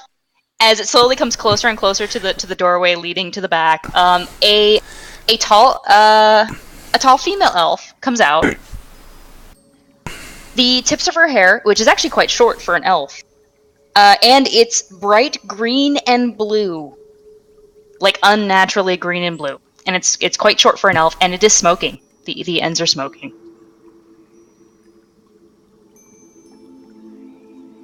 Bea raises a brow and is like, "You all right over there?" She kind of kind of waves her hand in front of her face, and she goes, "Oh my gosh, I'm sorry. Oh, you startled me there. Are you all right? Ronan, Charming smile number 4. What? Well, you startled me there. I'm sorry. I keep Ronan? slipping into accents I don't mean to. No, it's Ronan, fine. The elf could be from Minnesota. I'm delighted. I'm from Minnesota, eh? Eh? I have a Anyway. friend from Minnesota. Yeah, sorry. Anyway, she's like, "Oh no, I'm fine. Sorry, you startled me, and I mixed the ingredients together wrong." She kind of said that like a very dreading kind of. My apologies. She immediately perks up. "Oh no, it's fine. I just haven't had any customers in a while." And she kind of messes with her hair, trying to like put out the little smoke dibbles. Well, if you have time, we're here to sell. "Ooh, lovely! Put it all out on the counter," and she just smacks the counter with her palm. Well, then Scale, and I'm assuming Ronan will help him. We'll just, put out all the... Slap this. Pull all the direwolf stuff up there, the wolf tallow, a bag of teeth and claws to see if they want that. Oh yeah, she wanted animal talismans. That was on the job board. Yeah. Okay, so pretty Basically, much everything but the... everything but pelts? just the pelts. Oh. Although the direwolf pelt, we'll mention that we have wolf pelts if she's interested in that sort of thing. Thank you for the follow. Oh man, a person. Okay. You roll real quick. I'm also assuming you don't give her the canteen or the iron short sword because I don't think she'd have I don't much think to do she'd with care about that. Nah. We'll Nope. take that. We'll take this Okay. elsewhere. She waves off your offer of pelts. She goes, no, actually, I think Tanatir and Mard and Woe were looking for those. Ronan, she just mentioned the blacksmith, the armorer, and the leather worker. Okay. Okay, Oh, so, yeah, I know them. Okay. yeah, she nods excitedly. She goes, yes. Anyway, so she's looking over all your shit. She's picking it up. She's look at like really close, like really picks up one of the teeth and just like eyes it really good. She picks up one of the wolf claws and she licks it. And she goes, yes, okay, yes. Scale, not here to kink shame. She picks up some other stuff. She's kind of like, okay, yep, okay. She quickly pulls from her pocket a small, like carving knife, like one of the small, like little paring knife type. Yeah. And she very delicately just takes a tiny little clip off of one of the teeth, and she rushes over to a beaker and she drops it in there. And she's like, "Oh no, I'll pay for this one. Just give me one moment." And she seems to be testing it for something. Considering you found a direwolf out there, this doesn't surprise you. That maybe because you mentioned direwolf, she just wants to make sure that the corruption maybe didn't spread further. She could be seeing if it's garlicky for all I know or care. It doesn't change. She goes, oh, all right. Just had to verify. And she toddles back over, and she kind of like, with one finger, just kind of like taps everything on the counter. And she goes, okay, this, and these, and this over here. All right, I'll offer you 200 gold for the lot. Ronan confers the skull. What do you think about that? Do I have any reason to believe that that's not a decent offer? Roll insight. Just Ronan said- not Wait, not to hold on. interrupt, but briefly, Nick, Yes. Poison would like me to blow you a kiss, and she also says, if she's from Minnesota, by the way, which is who I was talking about, and she said, tell her she can give me a script, and I'll roll up to do the accent for your shopkeeper. Oh my god. I might. I've got a lot of voices to do eventually. Cam actually is going to be doing some for me. Okay. Feast, you cannot roll 2 insight rolls. Yeah, And I ignore don't see that. It was nat the wrong one. thing. I rolled 19. Yeah. You think you could get a bit more if you try to talk up some of these materials. Especially mention the stuff that is direwolf stuff.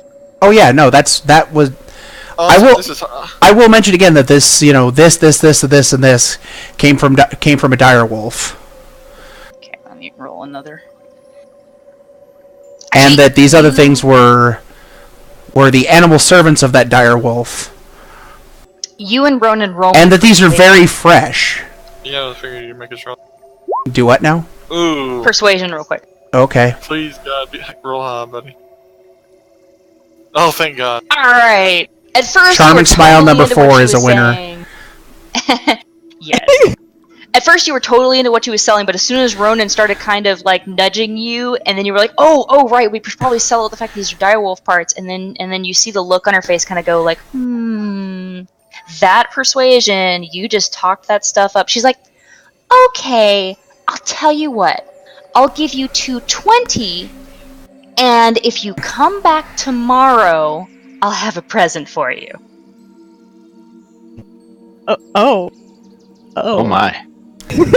By the way, poison sensitive. Well, I mean, I'm honored and everything, but do you think that's really appropriate? She immediately goes the reddest of red you've ever seen someone that pale go. And she goes, "Oh, no, not like that. I mean, some of these materials are talismans, and I've got some enchantments I want to practice, and if they turn out, you can have the first experimental one." Look at Ronan side-eyed. Ronan, you know this woman. She experiments a lot, and those experiments do not always end well for the person using it. However, you could probably sell the end result to someone else. Ibea looks between Skail, who is looking at Ronan, and Ronan, who is looking back, whoever Ronan is looking, and says, "Sounds good to me." Yes, I'm sure that'll be fine. Yeah, alright, that'll work. Jaharim is curious to see the results of her experiments, so he agrees. Okay. I will have her roll a percentage die later. Let me just jot this down that you're having her do this.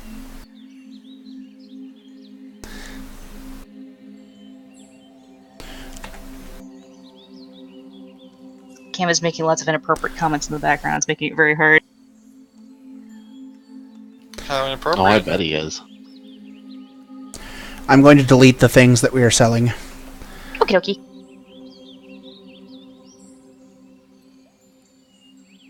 Okay, so you got 220 gold from her, however you want to divvy that up. And divided by 4. Come back tomorrow and get her experimental item gift. Wait, how much did she give us? 220? 220. Why is there a divided by canteen 4? with bite marks in this list? That's not worth money. Yeah, it could be. It's a canteen, it's still serviceable. So what, we get, 55 gold a pop? Yes. 55 gold a pop. Yes, 55 gold, exactly. God, I'm so good at math! Anyway, I think Jaharim wanted to take the canteen to give to the undesirables. That's fine. Alright. Alright. I completely forgot You know, we like, had that. wander around the magic shop a little bit. There's actually not, like, for a magic shop, there really isn't much, like, out. It's actually kind of weird after you get over how light and airy and open the place is, that it's actually quite barren. All of the interesting stuff is totally hidden behind the counter, isn't it? Well, you figure with the explosion that you heard earlier, that perhaps some of her magical items aren't exactly random user friendly. Fair enough. There are, however, just some like literally the touristy of shit over on like the very back end of the counter. There's like a little coat, like, you know, the mini jewelry coat rack of like the cheapest looking like seashells on leather strips and bracelets made of teeth and shit like non-magical, like literally like a touristy of fucking trinkets. You know how I imagine her being kind of look like? A professional Trelawney from Harry Potter? Kinda. Kind of a fraud-ish. This one's a little bit more competent than Trelawney, but she definitely like that explosion was legit. Has she gone back behind wherever she does her thing yet, or? Nope, she's taking the stuff off the counter, like putting it into various little satchels and bags, and like separating it out to make sure she doesn't like mix them up and things. Okay. So she's still standing right there. She also never introduced herself. He is gonna. Well, neither did we. Or wait, did Scale? Scale might have. Scale might have. I'm sorry. I probably would have, but I didn't specifically mention it. So do whatever you need. It doesn't matter to me, honestly. But Eddie is gonna kind of go over to the counter and just kind of stand there until she's done putting stuff away, like a creeper. She puts the last little thing into a little satchel and she draws the drawstring up with a little flare, and then she tucks it somewhere on her person. You're not entirely sure where. She has some insane sleight of hand. She glances up and she says, yes? Do you sell potions here? If you don't, do you know where I can get some? She claps her hands together and she goes, I only do, what's the word that they called it? Dangerous potions! And she seems very proud of this. She said, however, if you go visit Ickers, she probably has more of the potions that you're after. Internally, Libya's like, what makes her think I wouldn't be interested in the dangerous potions? But at the same time... You get the feeling that explosion earlier is probably a precursor to the kind of shit she does, and you're actually not sure if you actually want to imbibe anything this woman made.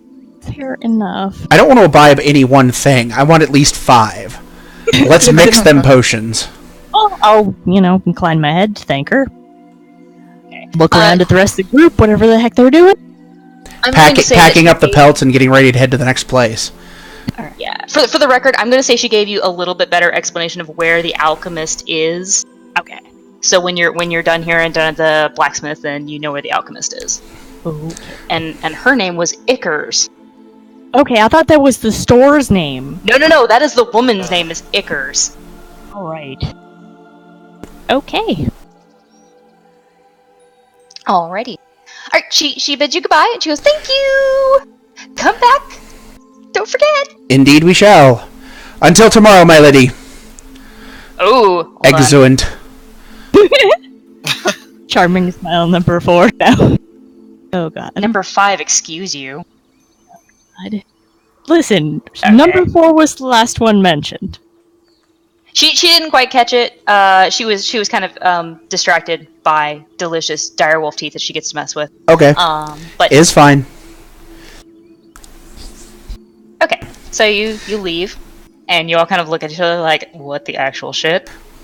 Someone in this town is actually good at the things that they do, right? As far as you know, Varys was good at their job. I mean, someone here is competent at their job, right? Someone here, anywhere?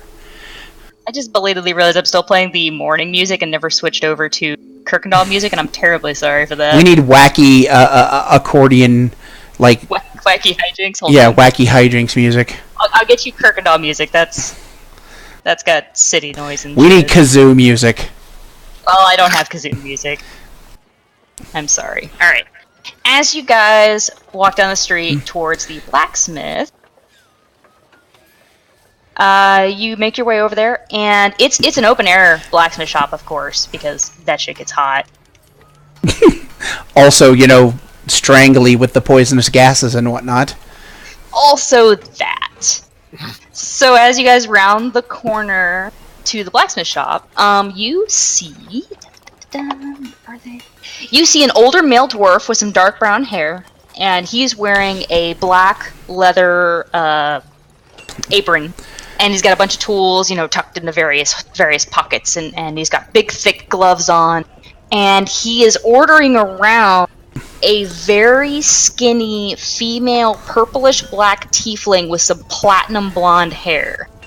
and she is like hammering away at a piece of like it looks like a plate of some armor. And he's like, no, lass, you gotta really get your elbow into it, lass. You just gotta. Oh, hello. Oh Lord, give us strength. Oh, question. Ronan. Yes, you. This Like is. an old friend. Yeah, this is Mard Anvilmaid. You know this guy. Ronan shouts out a greeting, like he's an old brother of his or something. Mard just looks up and he goes, "Ah, Ronan!" And he grabs your arm and he gives you that, the elbow soldier greeting, elbow to elbow. Yeah. Gladiator shake. Not elbow to elbow. Yeah, the gladiator shake. How ya been, lad? How ya been? I heard you got in a little bit of trouble. And then suplexes you right into the forge. Ronan looks into their sack of goods and pulls out a big paw, direwolf paw, and shows it off to them. Oh, lordy loo, lad! And he takes the paw and he like holds it up against like the forge light. And he's like, "Good God! What the heck did you get this from?" Aye, a big direwolf, massive. He whistles and then he hands Skull. it back to you. Scale bites down the smartass comment he was about to make. As you're all standing there, roll me a quick perception. Except for Ronan, you're distracted.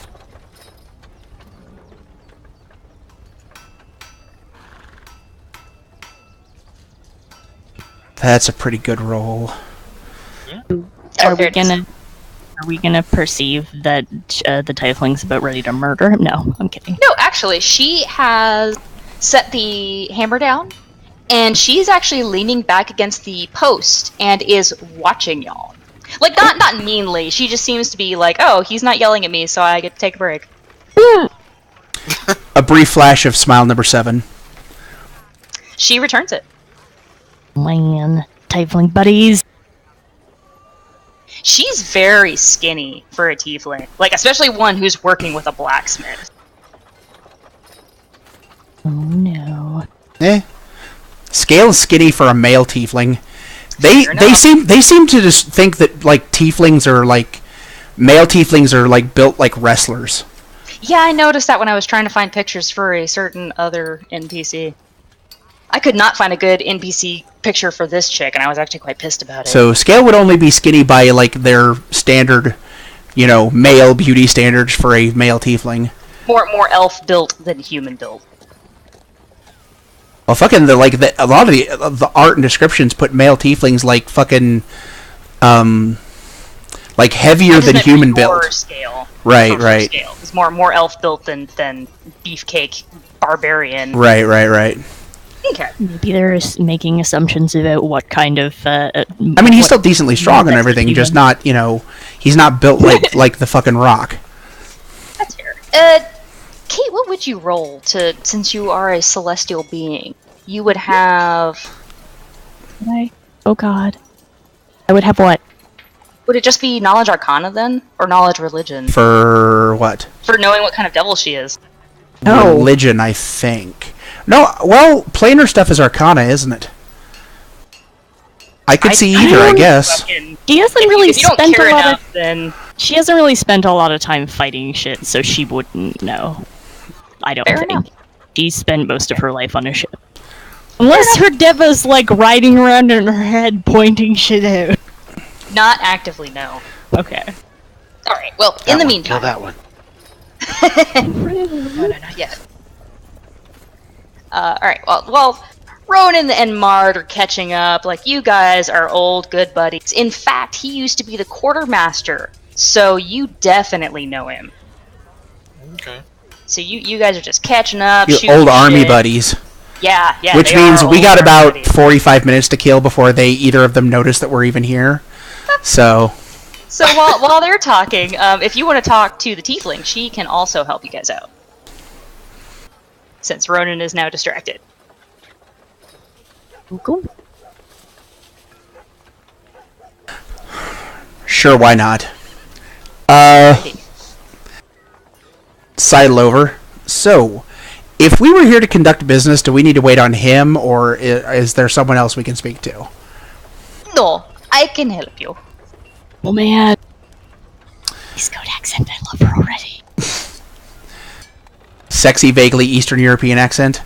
Yep, vaguely Okay. Eastern European. Alright. As vaguely Eastern European as I can get before I fall into Russian eventually. Well, it's, Yeah. We have pelts to sell. Oh, lovely. Wolf, one dire wolf, several other wolf she pelts. He gestures for you to get them out. Okay. She seems like she just wants to see them. Like, she doesn't... I will get It's not them that she out doesn't believe you, she just wants to see them. Okay. with the description of, this one's a dire wolf pelt, and then, these are wolf pelts, various qualities and scraps and whatnot. There you are. Okay. She gives them all a good look over. She's kind of tapping a long finger to her chin, and looking over. You kind of have them spread out on the ground, which is fine. The ground is just, your general blacksmith gravel, so it's not going to hurt the pelts. She gives them a good look over. She's like, yes. The dire wolf pelt would make very good cloak. Undoubtedly. Yeah, she nods. One second, I'm going to look up something. Oh god, where did I put it? Here it is. Question. Out of character Yes. question. Oh, out of character. Okay. Out of character question. Her accent is... should we read that as a tiefling thing, or read that as a region you grew up in thing? Do you picture there being a normal tiefling accent, or is it just a function of wherever you grew up? I'm kind of giving her this accent. Tieflings, I think, generally speaking, don't have a community. Well, it depends. Like, some games give them like the Eastern European kind of accent's the one I've heard for the most often. It just depends. Okay. But I didn't know if she was doing that as a regional thing or as a racial thing or whatever. Most of my accents are going to be regional. You'll notice that earlier Except for there dwarf. was a dwarf who had like a perfectly like Oh, human totally, accent. you're right. Sure. But then you've met other dwarves that are totally have like the full Northlander accent. So you figure it's just kind of like who they've been around, who they learned Common and Dwarvish from, and that kind of thing. Right. So I would say more regional. Okay. So she just happens to be from somewhere that's a little more, It's that fine. accent. Okay. Nope, that's fair. Was just that's a fair curious. question. I'm just kind of hodgepodging it. Okay, it's fine. Hey, listen, you're the GM. You're allowed to fucking do whatever you want. You're in charge here. This is fair. Alright, so she's giving these a glance over, and these two very nice pelts. These very nice. You cut wolf in half, yes? Well, accidents do happen. She's actually smiling. Like, My she's friend here is a little enthusiastic. Enthusiastic is good when life is online. Hold on a sec, Nick. Yes. Say moose and squirrel. Moose and squirrel. Why are we fighting moose and squirrel? I do not understand. Okay. Anyway, back in character. She's actually smiling. She's Sure. like, "Oh, this is hilarious. Yeah. This A little bit of wear and tear is inevitable. No, pelts good for bracers. Need small pelts for bracers. It's good. Sure.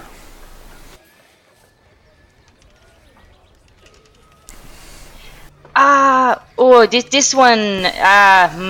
This one is not so good. She's pointing at the ruined pelt that you guys decided to take. She kind of gives it a second glance. She goes, however, I still take. I can find use for. She goes, no, this direwolf pelt. Like she's like pets it, and she's like kind of like flicking a nail over the bone. She's picturing rolling around on it naked. Probably not, because those bone protrusions would hurt. Okay, maybe I'm just the one picturing it. No, she's giving it the eye of a craftsman. Sure. Like not the creepy sexy. Like she's like what are all of the delicious things I could make with this? Nice. She goes, okay, I take all. I give 100 gold for dire wolf pelt. I give 100 gold for both full pelts, the nice ones. I'll give 50 gold for the 2 partial pelts. And I'll give 2 silver for the ruined pelt. I'm sorry. I'm sorry, add that up. 250 gold and 2 silver. Thank you.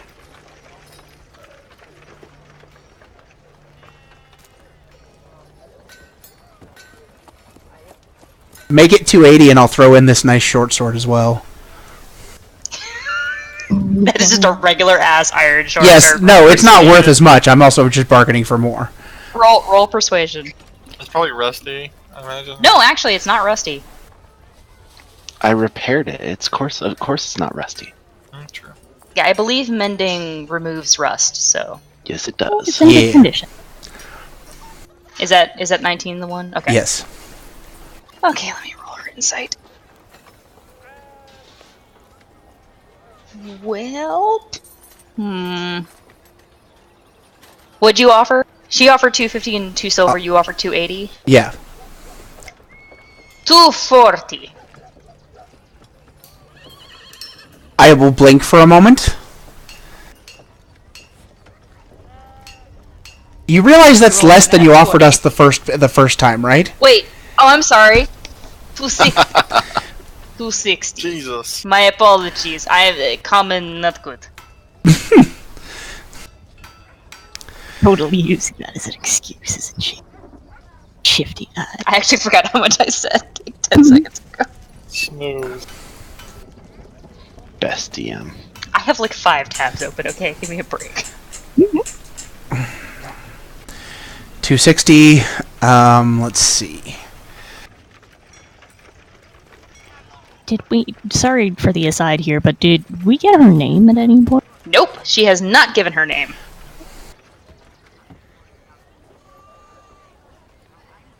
You can ask her her name. True. I could do that. I feel like I could. Or I could just continue to have all of these nameless NPCs because fuck you. Oh no! I could, or Bea could, refrain from intruding on the type All right, of conversation that's that's happening acceptable. over there. Alright, glad to do business. And she puts her hand out for you to shake it. I will shake her hand. Oh my gosh. Hold on, gotta roll. Oh god, what For are you what? rolling? Oh no. What's going on now? Is there I'm gonna be not some just rolling, buzzer don't in worry her about it. hand? Is it the quickening? No, she does not have a Are goddamn tieflings Highlanders? Is what's going on here? Jesus. No, she... Do we have to She fight smiles. now? Is there Queen music? God damn it. No, she just smiles, and she's very happy that you took her hand. Okay. Oh, I bet she is. Oh yeah. Alright, go ahead and remove all that stuff that you just gave her. So we got 260. That's 65 gold apiece. 260 and 2 silver. I don't want your So 2 silver. 65 gold a person. What was that, sorry? Wait, how much gold was that a piece? 65 gold. What was that real mark? I didn't quite catch that. I was saying 65 gold a person. This 2 Oh. silver is whatever. Well, somebody take 2 silver. She's just gonna throw it on the floor. Fucking. Hell yeah, I can use that for stuff. Alright. Also, you accidentally deleted the canteen, but I know you have it, so it's all good. No, because Jerem took it because he's going to do things with it for 4 Oh. people. Okay. Meanwhile, you guys just I hear missed lots that. of laughter and And ale drinking, like, Mard is already, like... Well, had a and couple having been drinks paid, now. I will use sleight of hand to put 65 gold in the dwarf's pouch, and then we will all leave, and we will never see him again. the game's over. Thanks, everybody. Game is not over. Honestly, you could leave him here. He'll find you guys, because you guys are all going to meet back up at the tavern later anyway. Because you have a free stay there. That is likely true. So you're not going to ask the tiefling her name? You're just going to leave? No, I'll ask.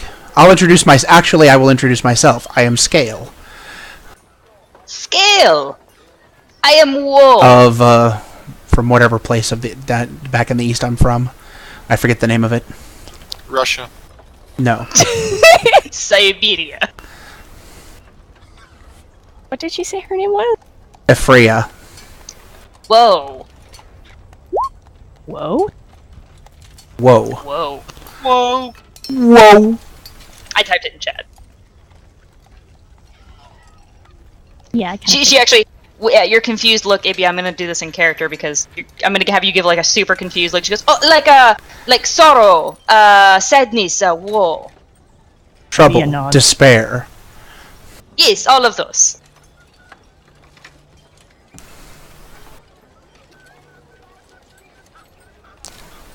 She's very happy that you asked. Alright. As you guys are turning to leave, and you snuck money into Ronan's I'm not pocket, actually going to sneak. I'm just, he'll get his share will be tossed, to him. And like, we're going to go. We're going to go. We'll see you later. Mard turns real quick from your conversation, Ronan. He's like, oh, whoa, did you already take care of him? Yes. Oh, well, alright then. Excellent. Yes, we've been thoroughly serviced, and now away. Wait, so nobody wants to like buy new weapons or anything, or? Well, yeah, that's a good point. Maybe I should probably look around here, too. Because you're at a blacksmith. True. Alright, as you start eyeing the weapons... 1 second, let me switch Oh, tabs no. here. We're totally disrupting Ronan's conversation now, aren't we? No, actually, Woe is going to help you out some more because Mard is so excited that he gets to talk to a war buddy. They are just going. In fact, he actually pulls out 2 stools and you guys are still drinking. Drinking and talking. Excellent. Those are 2 of the best things. Indeed. As you guys glance over the weapons, Woe actually walks back and she goes, oh, interested in the weapons? Bia just kind of, looks over and shrugs a little bit to look around. She actually, and I'm not going to do this in her accent because that's going to be really hard to explain this in her accent and you understand it. Okay. She's going to point at one wall and she's going to explain that that's all of their basic iron weapons, all their usual general run-of-the-mill iron weapons. She's going to point to the wall adjacent to that one, and she's going to point out that this is all steel, all their steel weaponry. Mm. And then she's going to point at a table near that wall with some various vials and sacks of some, various like items, little like, literally just kind of looks like copper and nickel, and some silver, little scraps of silver over there. And she points out that those are some alloys that they can add to steel for a price if you want a weapon made. They don't have any currently made because no one really seems to want them, and they kind of just sit in the shop. So they only make them on commission now. All right. She also makes mention that if you bring her a large enough bone, she will craft you a bone weapon. Bia kind of Scale arches an eyebrow. And just... yes! bone tends to get brittle after a while. How do you? Oh! She grinned. Master Anvil Maid. Very good at crafting bone. We have it enchanted, you see. Ah. Ha ha ha, yes, crafting boners. I'm sorry if you don't have the time to find that a little funny. You ain't got no joy in your heart. She basically explains they have a deal with someone named. Let me go back to my. Vinali Orifine, who enchants their armors and weapons. All right. They basically have to pay her a commission to do so, but they'll basically take care of the whole process for you if you want to do it through them. Neat. Maybe nods and kind of goes over to look at the steel weapons, letting Woe know that she'll give a shout if she needs anything. Okay, and for the record, out of character, if you choose to purchase a steel weapon, if you'll just pull up a regular list of all the base weapons, whatever you pick will have +1 to its base damage as a steel item. Cool. Alright. I'm actually going to AFK real quick because I need to use the bathroom. Oh, yes! You guys continue doing my stuff. god, it's like 9:45. Yes, pee break. I'm so sorry. That's alright. Alright. Be right back. We'll be back shortly then. Alrighty. 2-minute pee break. Terribly sorry. Oh god. Is anybody here? Nope. Gonna go get some water.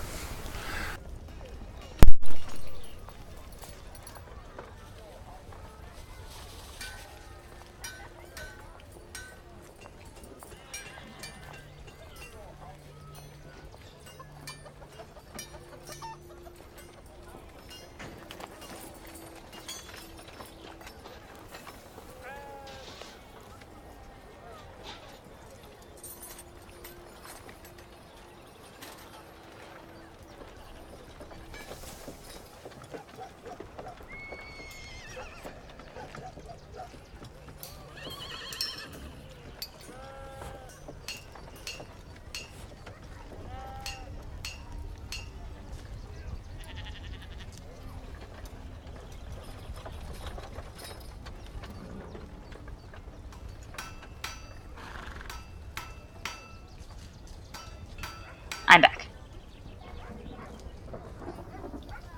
Welcome back. Yeah, sorry about that. I meant to give one at 8:30 and blip. So I think I'm gonna ask him what kind of, if he's got any, two-hander axes or something.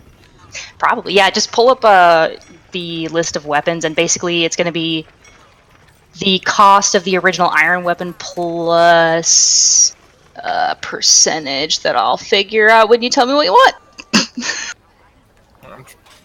I don't even have that saved, I don't think. He has link? I'm pulling it up right now. It is loading very slowly.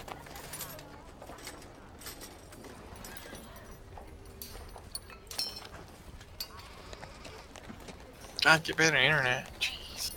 Oh my god.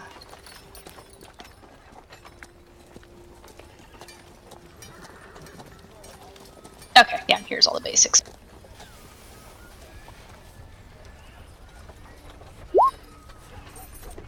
There you go.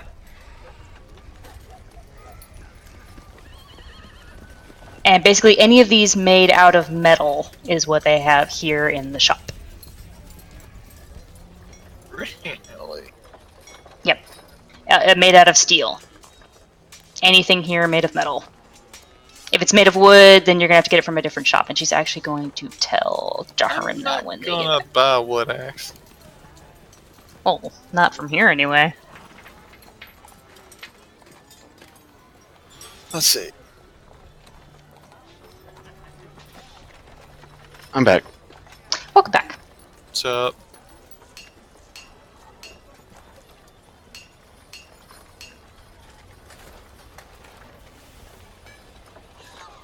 So you said original cost plus percentage? Yeah, so basically just tell me what weapon you want, and I'll figure out the percentage upshot.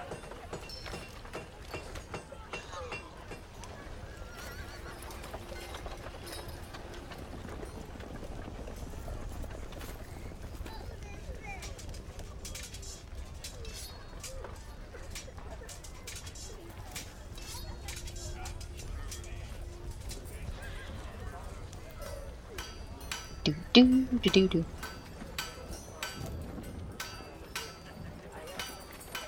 Would a blacksmith be a place you would get bolts, or would that be somewhere else? Ammunition you're probably gonna have to get from...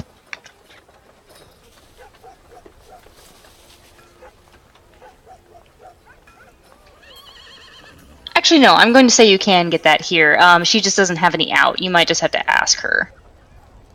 Okay. But there is, in fact, steel crossbow bolts as well. Or they would be available. So my question on that, because I don't have damage listed for the bolts, just for the crossbow. It would be a +1 to your crossbow. So basically, Okay. if you got an upgraded crossbow and a steel bolt, you would have +2 to your damage. Okay. But a crossbow wouldn't be at a blacksmith, would it? No, wooden Okay. weapons, the staffs and several of the other wooden items are probably going to be... Shockingly, I'm actually going to have them be at the leatherworker because apparently I forgot to make a shop for you, and I apologize. God damn it, Nick. I'm going to say the leatherworker has carpenter...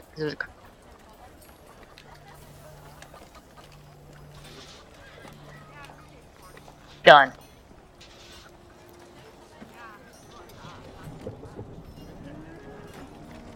Buy them from me. Briefly.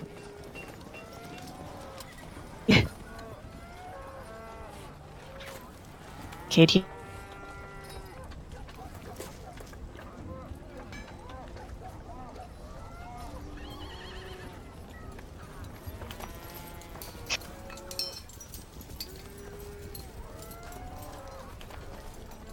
Archive. Guys, Yes, the archive. It's delicious. Chives. Delicious. Anyway, so yes, Jaharim, you would get your things at the leatherworker / carpenter that I've just amended. cool. I'm terribly sorry about that. I just realized, like, I made the scale of, like, new weapon types, but I never actually made a vendor for you. Oops. No. Yeah, it's fine. We elves are used to being forgotten. I have so many elf NPCs. You take that back. I mean, I've already forgotten what the guildmaster's name was. But see, Varys? it's a curse. That's fine. You'll remember meet it. him again. Varys, who is friends with Daniel and possibly not just friends with Daniel because Daniel. You don't know that in character yet. No, I absolutely don't know that in character. Honestly, if it'd be suspect anything in character, it's probably, oh, Daniel's an informant of his. Cool. No, they are literally just friends. Yeah, I know. Friends. Yes. Well, Friends. I mean, they're probably also friends, but yeah. But they're also fuck buddies.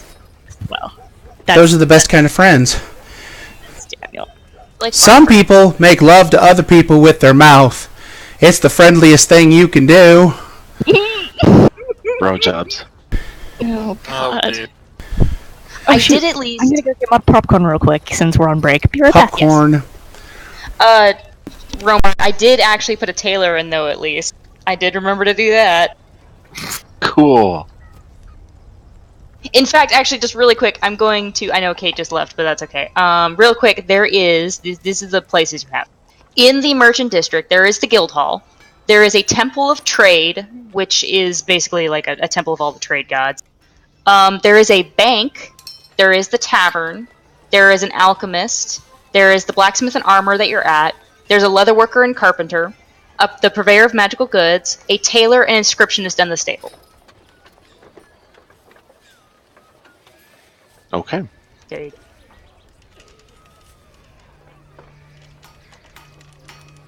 Okay, yeah, just, yeah, I realized I Groovy. probably should have said that earlier.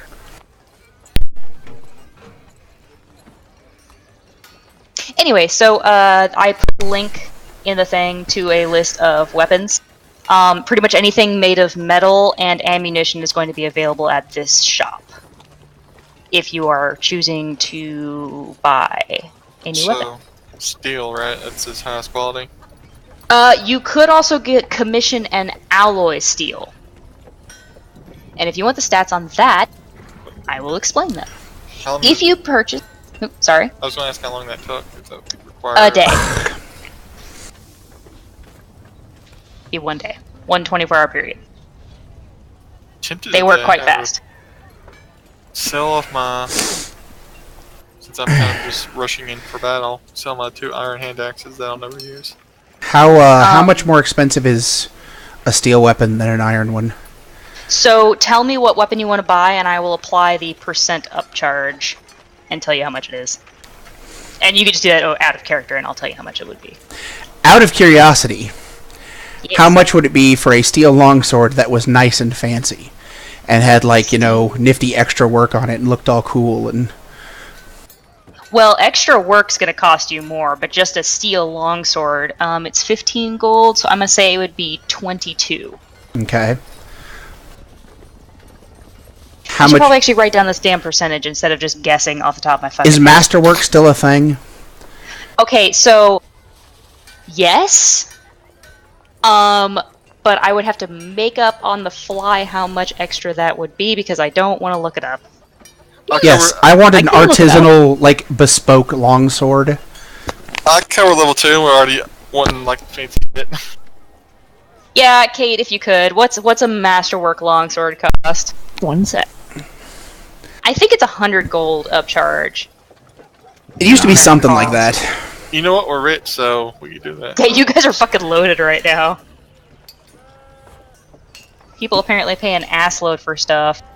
Specifically, it was that direwolf pelt that got you so much money. One moment. We should be in the business of killing direwolves. Just saying. We are? We Not just should. direwolves, but Yeah, swear to God- wait till we part out a dragon and see how much money that fucking gets you. Masterwork is not listed anywhere in the I don't think book. it's a thing anymore in their official stuff. It's not, but I've added it back in. No, okay. It's absolutely a thing. I'm gonna say it's 100 gold more for the intricate work. For having gonna a write nifty this down. pattern on the hilt and everything, and all of the nifty Lord of the Rings scroll work along the blade and shit. Yes. I'm You just want gonna it to glow say, blue when there are orcs nearby? Ideally, but I can't afford magic shit. and they don't have any mithril here. Man. I'm gonna say any masterwork steel item is going to be plus 100 gold. Okay. And for the purposes of the fact that these are going to be different alloys, the masterwork adds nothing to the damage. Just fanciness. That's fine. Okay, just verifying. He just wants to look good. He just wants to Yes. look good. He wants Well, to kill people for doing it. It's part of a thing by which people I know and identify people. If you're going to present yourself as somebody who's fancy and has the backing of important people, True. Alright, so I will say having a nifty shit Masterworks- like that is good. Alright, a Masterwork steel longsword would be 125 gold. Jesus. That sounds fair. Okay. I don't, I'm going to write this down that you're having this made. Okay, sure. Because like she said, it's 24 hours. Okay, sure. You would have to pick it up tomorrow. Sure. Yeah, it's like, it's a good turnaround. And have the hilt, have the pattern on it done to be evocative of the signet on that ring. Hold on 1 second. Oh man. Oh, Let's see. damn it. Alright, let me roll again. She's gonna roll with advantage because you're describing it. I can show her the ring if she'd like. Oh no, she actually goes, she runs over to the table, well not runs, she walks over to the table, she picks up a piece of parchment and a piece of charcoal, and she sketches it out for you, and she rolled a 19, so it looks fucking fantastic. Excellent. Very She good. goes, okay, have ready by tomorrow. Maybe is over at the steel Excellent. weapons kind of hefting them. Woe actually super encourages you. She pulls more shit off the wall for you to test. She's like, yes, it's much lighter, yes? Ronan inquires about a new fancy great axe. Okay, well, Mard's actually gonna help you because you're talking to him. He goes, Yeah. oh, Yeah. lad, you need a new great axe. I fancy one. Alright, let me see here. We had something he became Russian while I'm trying to read. Slipped will into be- woe. He slipped in a woe. That will Oh, I be bet he 40. That will be 45 gold for a steel great axe. That is not expensive. What about infusing it with? You want to magic it, or you want to alloy? I mean, what can I do? Okay, so here are the options. So base steel will give you +1 to the base damage. If you decide to have it folded, that will be an additional 1 to your attack roll. And that can be combined with an alloy as well. And here are your options for alloy. I will post this somewhere written down, but for now I did not PDF this like I probably should have. So I'm gonna run through this real slow.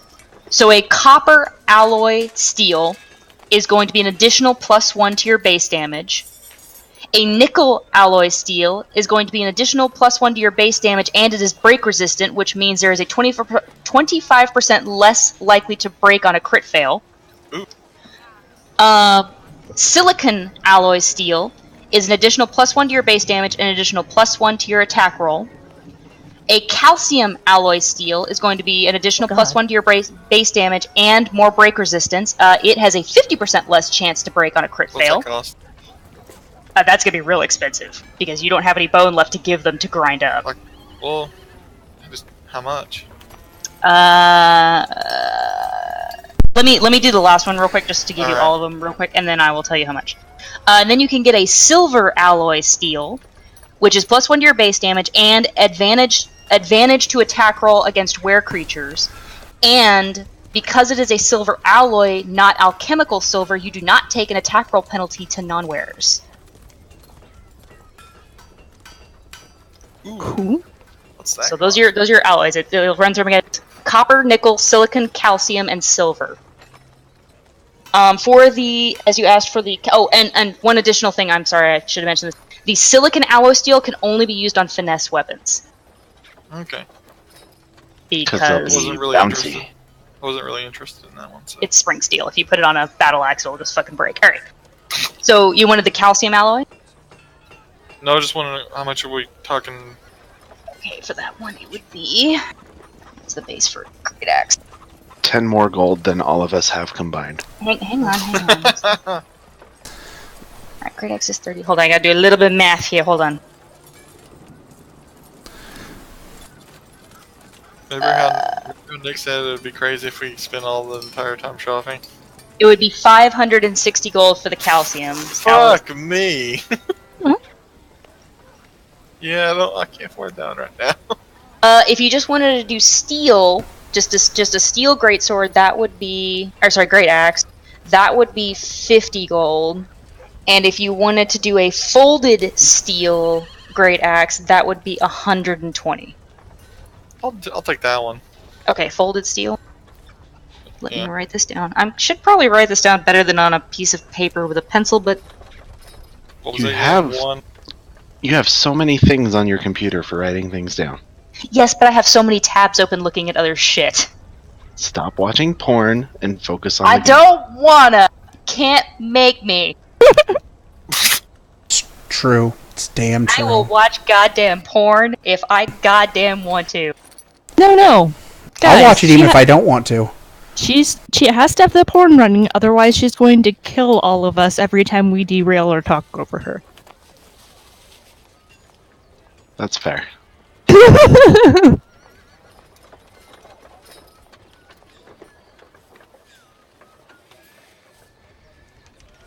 Alright, I'm writing this all down on a notepad, I guess. Instead of in my shitty handwriting.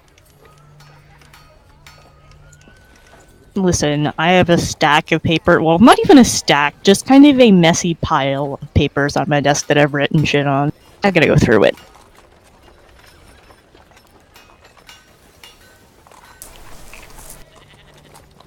Okay, you just wanted a folded steel? Two-handed great axe.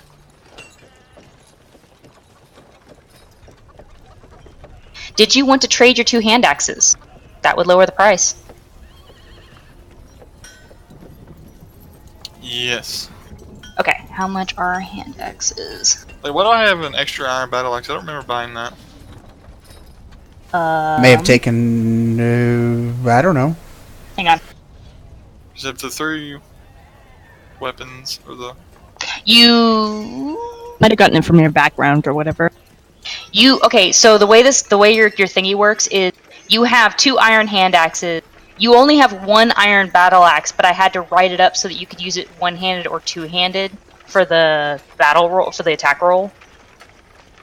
Okay. I could, So you have 2 hand axes and 1 battle axe.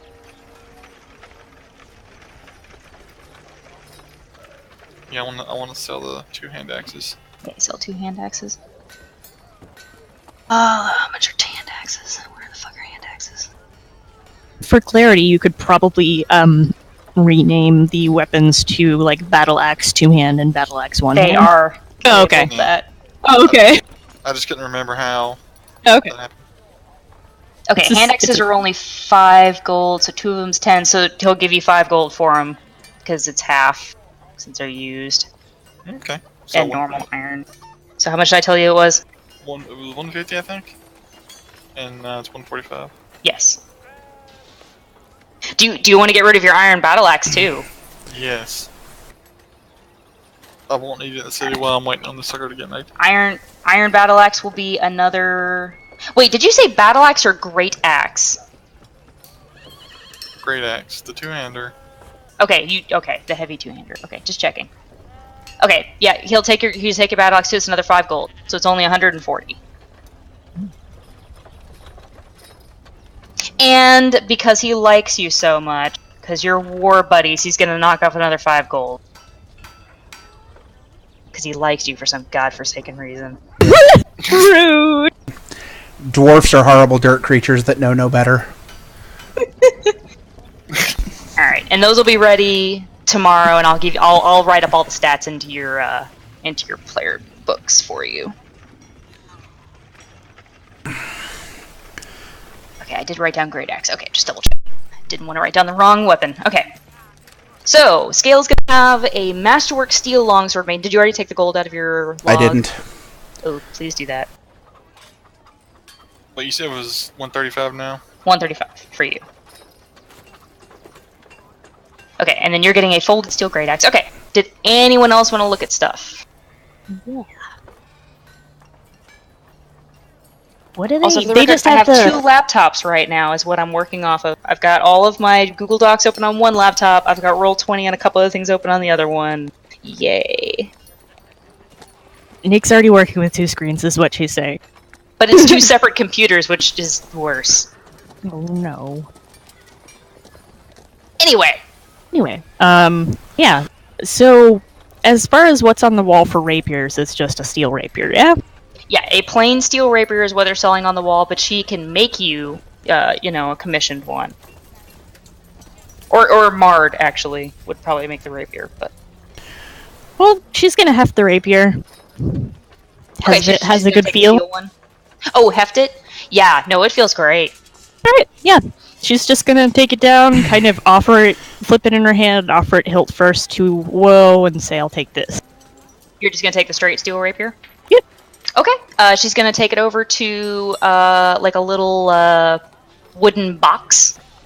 And she's going to pull out a receipt paper. And she's gonna jot down that they sold their steel rapier. And she's going to put it in the logbook. And she's going to turn to you and say, that will be 50 gold pieces, please. Well,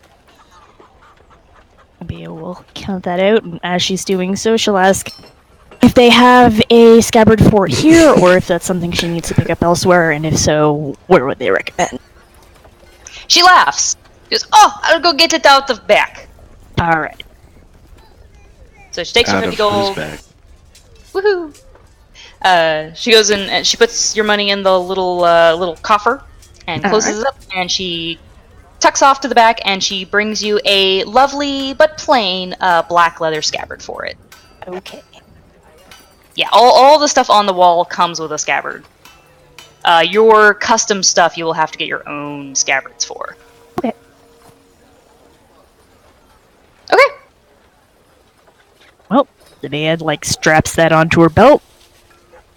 So now you have all the weapons ever. Yeah. Yeah, So she many does. goddamn weapons. Is starting to be a little bit of a walking arsenal. What did you say the improvement was to that? A regular steel weapon is a +1 to the base damage, so I believe there's a section on the weapon to put like an extra damage. Yeah, I already On the have side of something it? on that, so I'm just Yeah. gonna. Just do +3. Yeah, I know it. I know what to do. Sorry, it's okay. Okay. So yeah, just add 1 directly to your straight damage.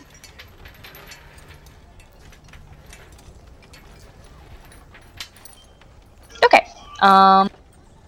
Romark, did you want to ask about where you could get what you were looking for? Not right now. He's actually still good on bolts. I was more just curious about. Yeah. Okay. I'm sorry about that. No, that's Remind me when you do want them, and I will point you in the right direction. Oh, you mean like the other stuff? Like other stores? Yeah, other stores. Oh, Like, if yeah, you wanted to I would- ask her, like, where to find the other places for the shit you wanted. Like, if you wanted to look at the tailor or the alchemist.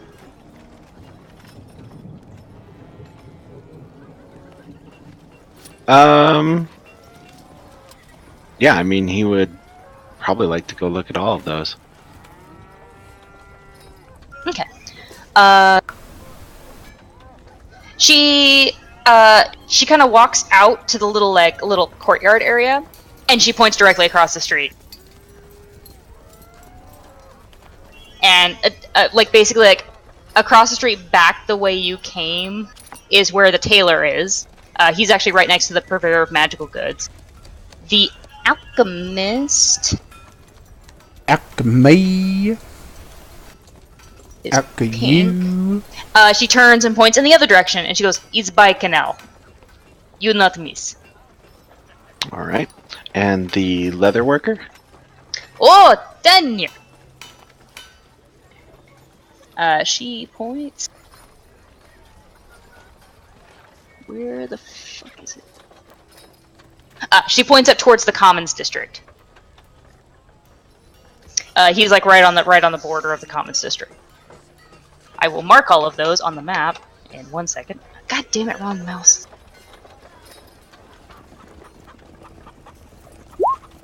That's not what I meant to do. That's the alchemist. That's the leather worker. And that's the tailor.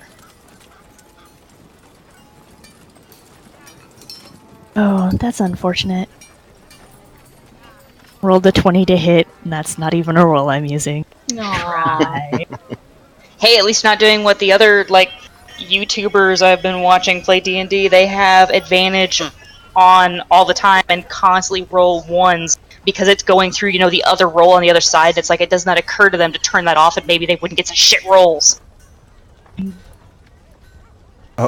Okay. It's very. It's really okay. It's really when you have the 2 roll thing turned on all the time. It's really frustrating when you fail your roll, but there in the advantage column over on the other side is totally an awesome number. Yeah. That's why. Which is why I turned it off, because fuck that shit. Exactly. Anyway. Alright, so Skail and Ronan have to come back tomorrow, and then you also have an experimental item from the lady you never asked her name. Right.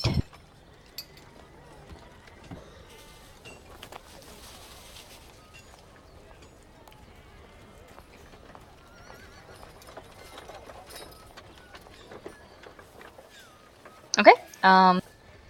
I believe business is concluded here. You want to head to one of the other 3 places that Jaharim wants to go to. All right. Calm down. There's also that Icar person we needed to go see. Actually, Akers is the alchemist. Oh.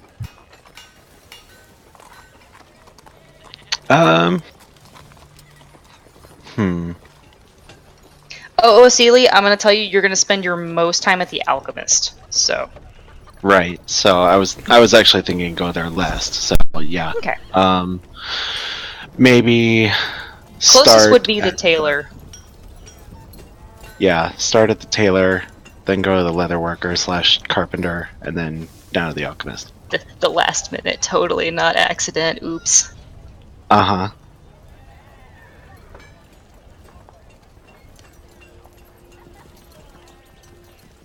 Okay.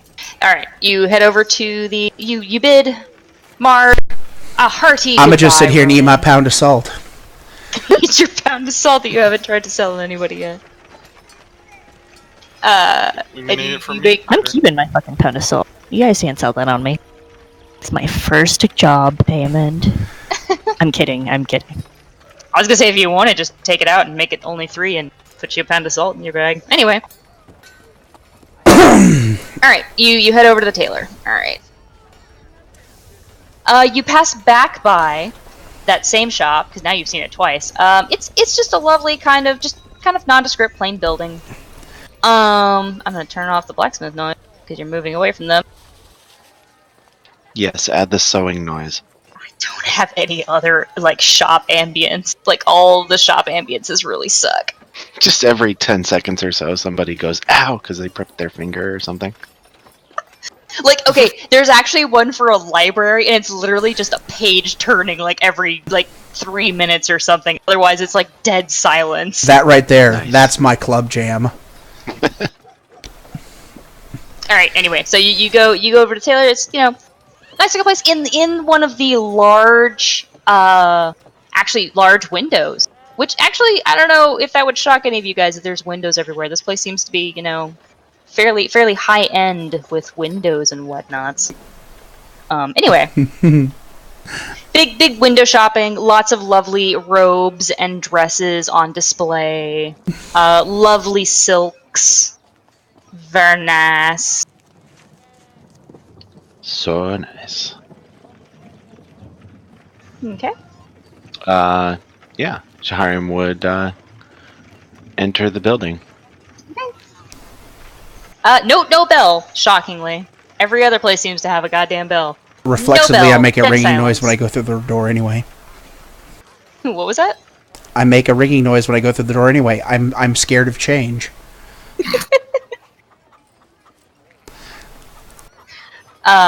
So you walk in, and there is a half-elf behind the counter. He's got brown hair, just kind of like a sandy brown hair. And he sees you and he goes, "Ah, hello, welcome." Yes, thank you. I would like to take a look at your robes, and I'm also curious if you have any blankets for sale. He kind of like blankets, and he goes, "What? Yeah, whatever." Yes, we do have. Cam's having issues apparently. That's like the 4th time I've heard something drop. Yeah, I know. That just And not a echoed. single one of them times was it the beat. Oh no. Anyway. Alright, so, yep, he's, let me goddamn find the thing. I had all this other stuff pulled up, but I apparently did not pull up that. No, because you didn't have it, right? Didn't have it? What? Yeah, you didn't make any of this for me, remember? Shh, I've got some of it. Don't It's yell fine. at me. It's I'm fine. sorry. Nick, it's okay. It's not okay. Apparently Cam has gone on to singing and listening to music. So if you hear random singing in the background, I apologize, and I hope I don't get copyright struck.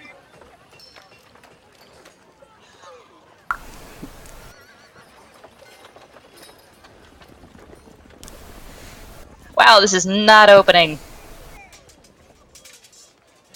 Load, damn you.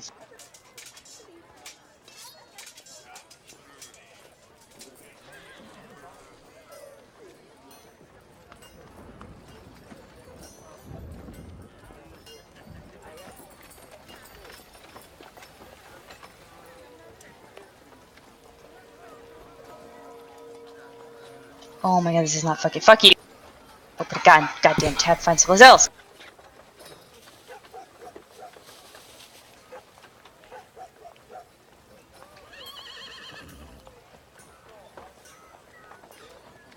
Trying to get the goddamn price for this shit. Won't Yeah. load. Punch it. I will. Alright, sorry. Blankets. Well, here we would have very high quality blankets, you understand. So they would run you gold to 10 gold, Lord. depending on what they're made of. Unless, if you just want a simple blanket, you'd probably want to go to the general store.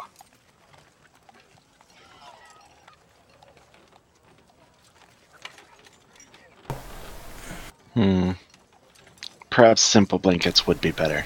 But thank you for checking. He smiles, radiantly. Yes, of course. You also mentioned clothes. Yes, I would like to see if you have any particular robes that might be special. A special? Let's see if you can roll some insight here. Maybe your subtlety.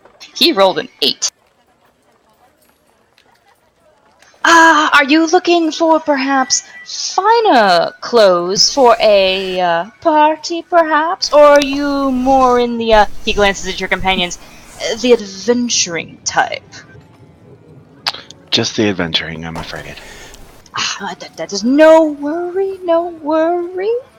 He leads you over to the back wall. Not like in the dark or anything, it's just like, it's like the back wall. Like you see, like you pass like rows and rows of like really nice robes, but they're all like nobles' robes and fine clothes and things like that. But he leads you to like the back wall where you have some lovely, they're still lovely robes. But go ahead and roll me perception. Nice.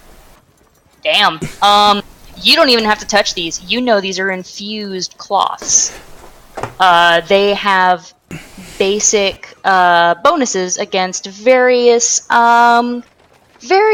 naturally and non-naturally occurring damage types. Fancy. The ones he has plus against cold damage, plus against fire damage, plus against necrotic damage, and plus against poison damage are what he currently has in stock. I'm afraid at how much those cost. They are not cheap, but Well, Jaharim looks through them and... roll me a super quick, just general, is there a general knowledge roll, or would that be nature, maybe? Well, if they're a gen, it'd be the Arcana, but... No, this is something else. Oh. Maybe history? I don't know. Yeah, let's do history. Roll me a history real quick. Okay. You know from your studies of geography and basic knowledge of this general area so far that you've seen, you know that the mountainous area to the north that you've been able to see, because, I mean, the mountains are pretty big, but it's more of a temperate mountains, so you don't think that cold damage would do you a whole lot of good here. You're not sure about the other ones, but that at least rules out one. Jaharim is interested in the fire-resistant one and wonders how much this might cost. The fire resistance. He kind of fingers the material gently, and he's just kind of like, yes. I believe that would probably run you 600 gold. I see. However, he gestures to the other two, the necrotic and the poison ones. These are actually on sale. Shockingly, we actually had a cleric come through town not too long ago and enchanted quite a few cloths for me on a discount. And he does a sly little grin, and he says, I'll give you one of those for only 350 gold.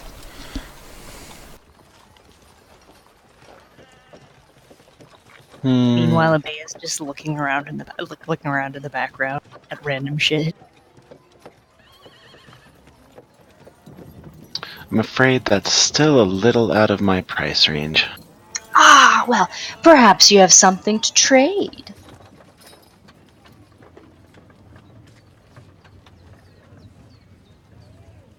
gonna rifle in your bags here. Yeah, I was looking through there too. I was like, I don't think so. Not unless you want a pound of salt.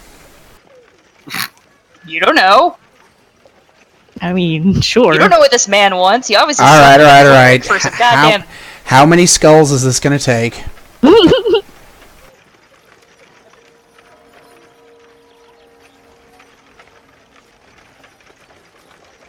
Actually, you know what you do have, Romark? You can ritual cast Identify. You can? Yes, you can. He's a wizard. Wizards get ritual casting. Yeah, but I didn't know he had that spell. Okay. Okay. Yeah, he left Skail high and dry with the ring. Didn't think it was a problem. Fuck's Okay, sake. I'm gonna make an out of character suggestion, and I realize this is a little bit of railroading, but I want you to have this thing because everyone else is getting fancy shit. You should offer to ritual identify something for him that perhaps he could pay for your services in items. Okay. Identified he's nuts. Sorry. Yeah, okay. I'm sorry.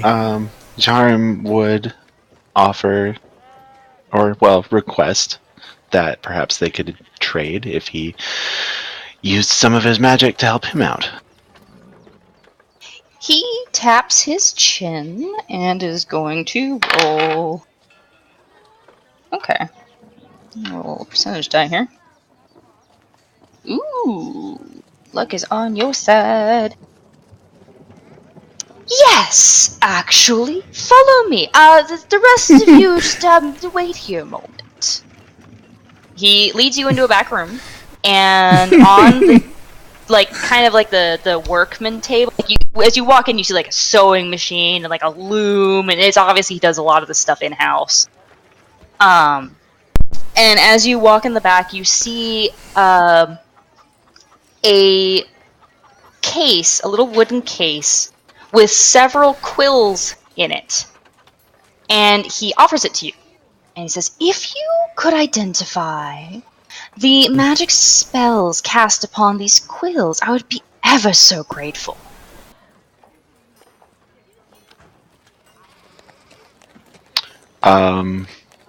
Okay, would one identify spell cover all of them? Yeah, or I'll we have say to it do will. them.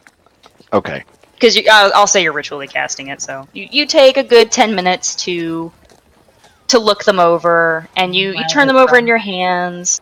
What? Sorry? Meanwhile, up front, the rest of us are wondering if the guy murdered him in the Well, you're back. not hearing screaming, so... Or they just steal everything and run away, leaving Jarim with the bill. Fun fact, if they do try to steal anything, they better roll. Okay. Jarim nods and says, I believe I could do this for you. Okay, you take each feather and the quill, and you roll it around in your fingers, and you determine that they're fairly benign, innocuous spells, like just to make the feathers look plumper, to write better, various spells like that. Nothing gets me going like a nice plump feather.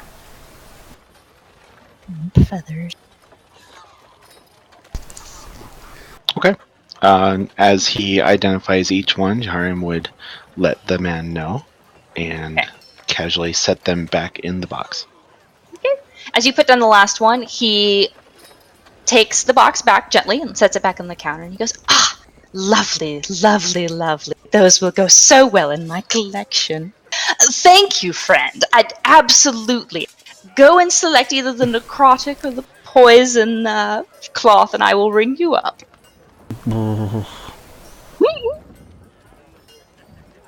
Jaharim exits out of the back room and casually glances around to make sure that his companions haven't done anything stupid. Abea raises an eyebrow at him, like, hey dude, we thought you were dead. Oh no, everything's fine. Thought he was dead, and we went away for I like was just 10 assuming he minutes. was having sex with a half-elf. Yeah, pretty much. Well, he did agree to an exchange of services. No, I'm sorry. Abea will just kind of nod, and, she was waiting around for him to finish up. Ronan was just drinking with Nothing unusual.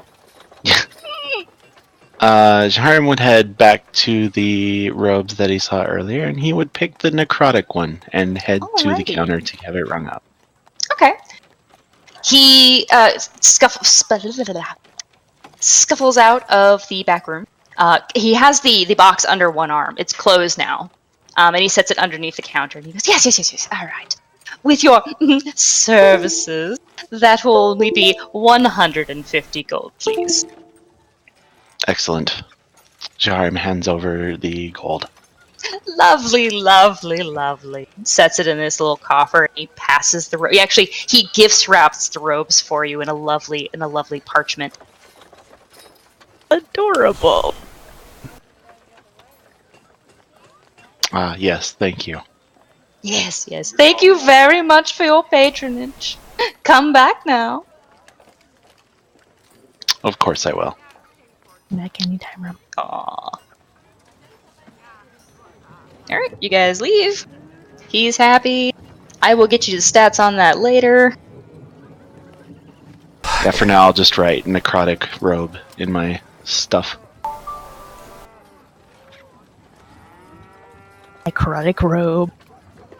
It's creepy. Because that Actually, no, won't look it's weird at all. No, it's lovely.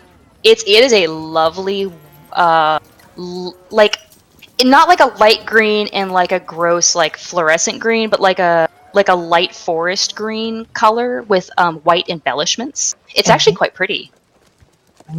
Fancy. But yes, it's actually quite lovely, and it's silk. It's silk lined, and the outside, the patterned portion is actually a very hardy cotton. You imagine this would actually be very hard to tear. Man, excellent. Adventurers in mind. Yes, it's very nice. It's very nice. Anyway. Oh, no. Very nice. Alright.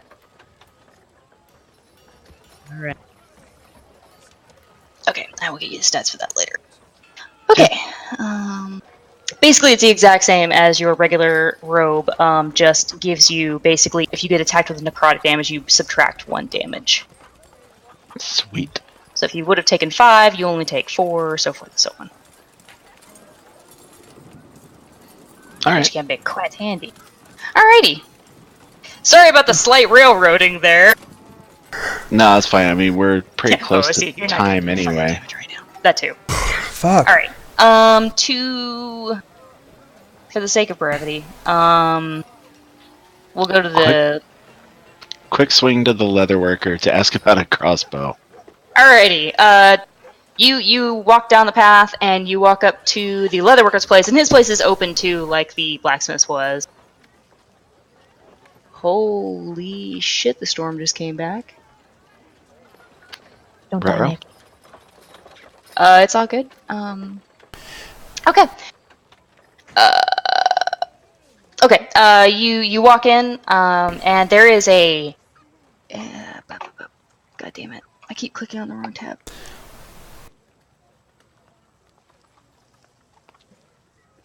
There is a big green half-orc sitting at the counter with a leather apron on, and he's got black hair, and he's only got 1 fang. Are we now sorry? Leatherworker / carpenter. Yes, sorry. No worries. Aye. Bea nods, kind of steps to the side, lets other people through, starts looking at shit. Yeah. Jaharim would enter and look around for a moment and ask, do you have anything particular in the way of crossbows? Crossbows. He stands up, he walks over to the wall of wooden weaponry. It's like, his shop almost looks like it's half and half.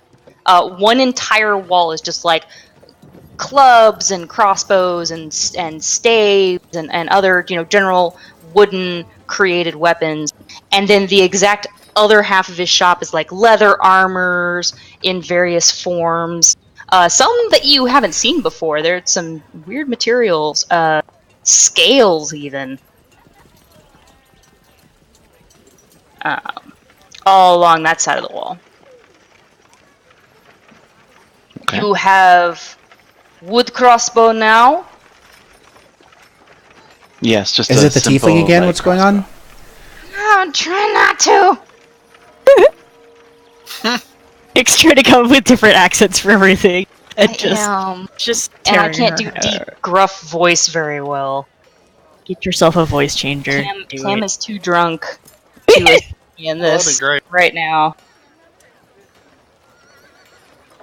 Well, by drunk I mean he's already passed out and gone to bed. So.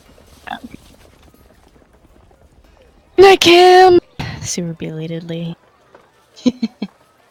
Oh, we are actually at time. Do we want to like quick do it just sake of brevity? He presents you with several crossbows. These are all exactly like the one you have. These are all the ones that were available to you when you were looking in other shops. Are you looking for more of a masterwork weapon? Not necessarily, just something possibly stronger than what he has now. Okay, unfortunately, this guy is just kind of a general carpenter. But if you mention that you were looking for something stronger, he will say if you can bring him the material, he just doesn't have access to it. But if you can bring him either dark wood or iron wood, he would be happy to craft something for you. All right. Charm nods and says, "I'll keep that in mind." Okay. For the record, dark wood would have to come from the Underdark, and iron wood you could probably find from a druid.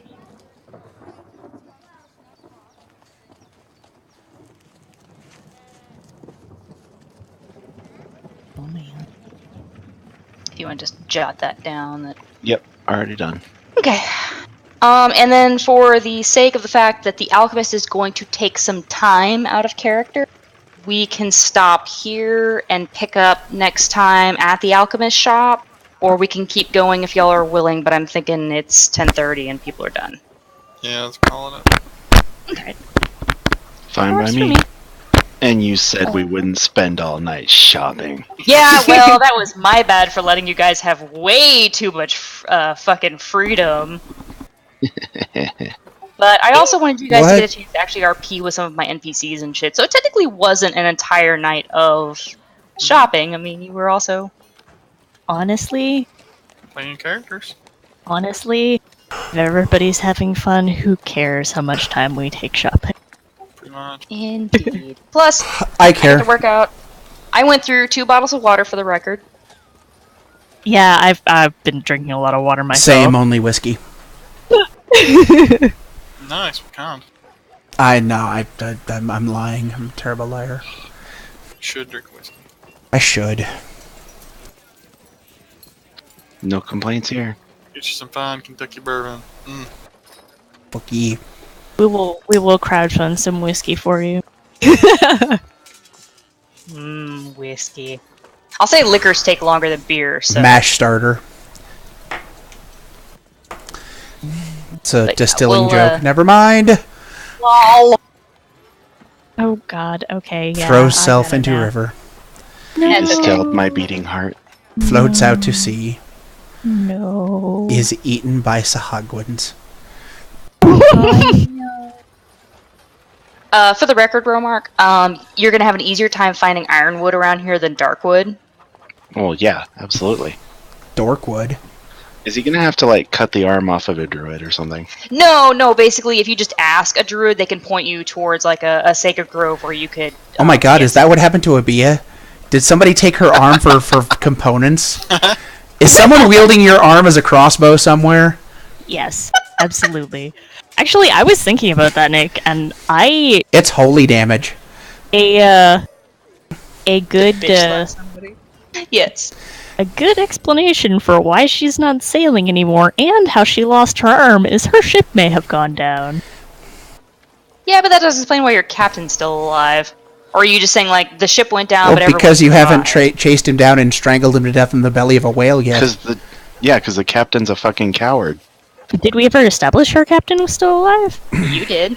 Oh, right, because he got her passage on the ship. Well, maybe he lived. Strangled maybe to he's death really in the belly mad. of a whale. Maybe he's mad about the fact that he lived because, holy shit, you're supposed to go down with your ship as a captain. That's But, actually maybe. not Look at it. true. Okay, well, dramatically speaking, that's how it rolls. I get in a whale and strangle him to death. Do it! Alright. Next session, going on an adventure to find the whale that her captain is in. No, I'm kidding. Hooray. No, you have to finish in Kuykendahl, goddammit. Alright, You have to fix this place. so we, wrapping up for the night? I believe we are going to officially call it. If there's anyone still in the chat, I'm actually There are. looking at it now. So you can ask some questions. I'll stay on for another about 10, 15 minutes and answer questions if you have any. Right. Unless Don't know Feast if wants to go before then. Sorry, Jen.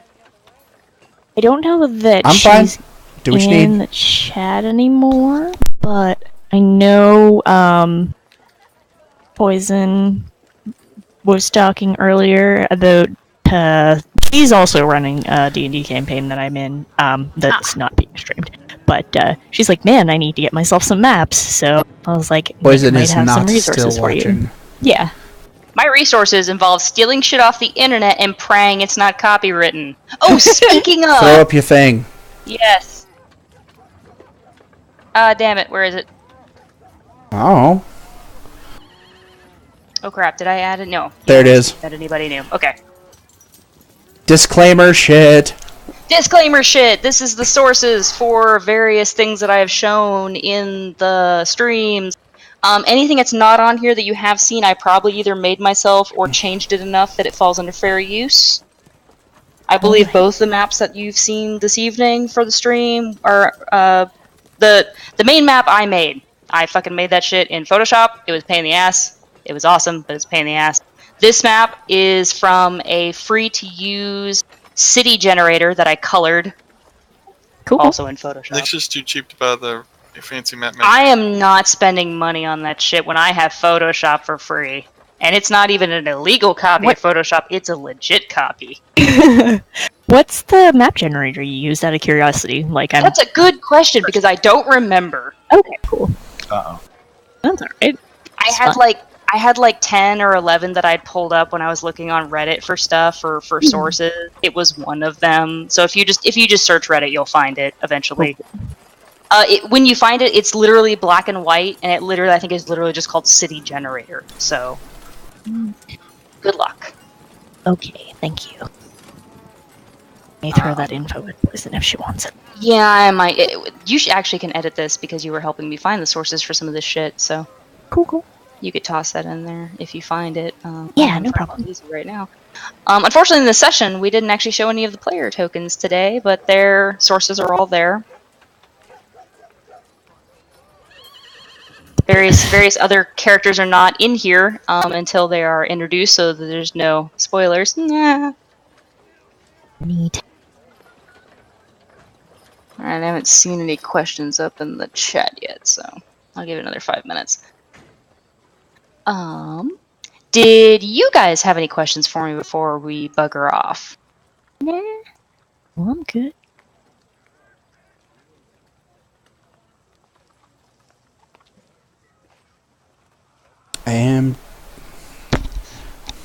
I'm good. I am doing fine.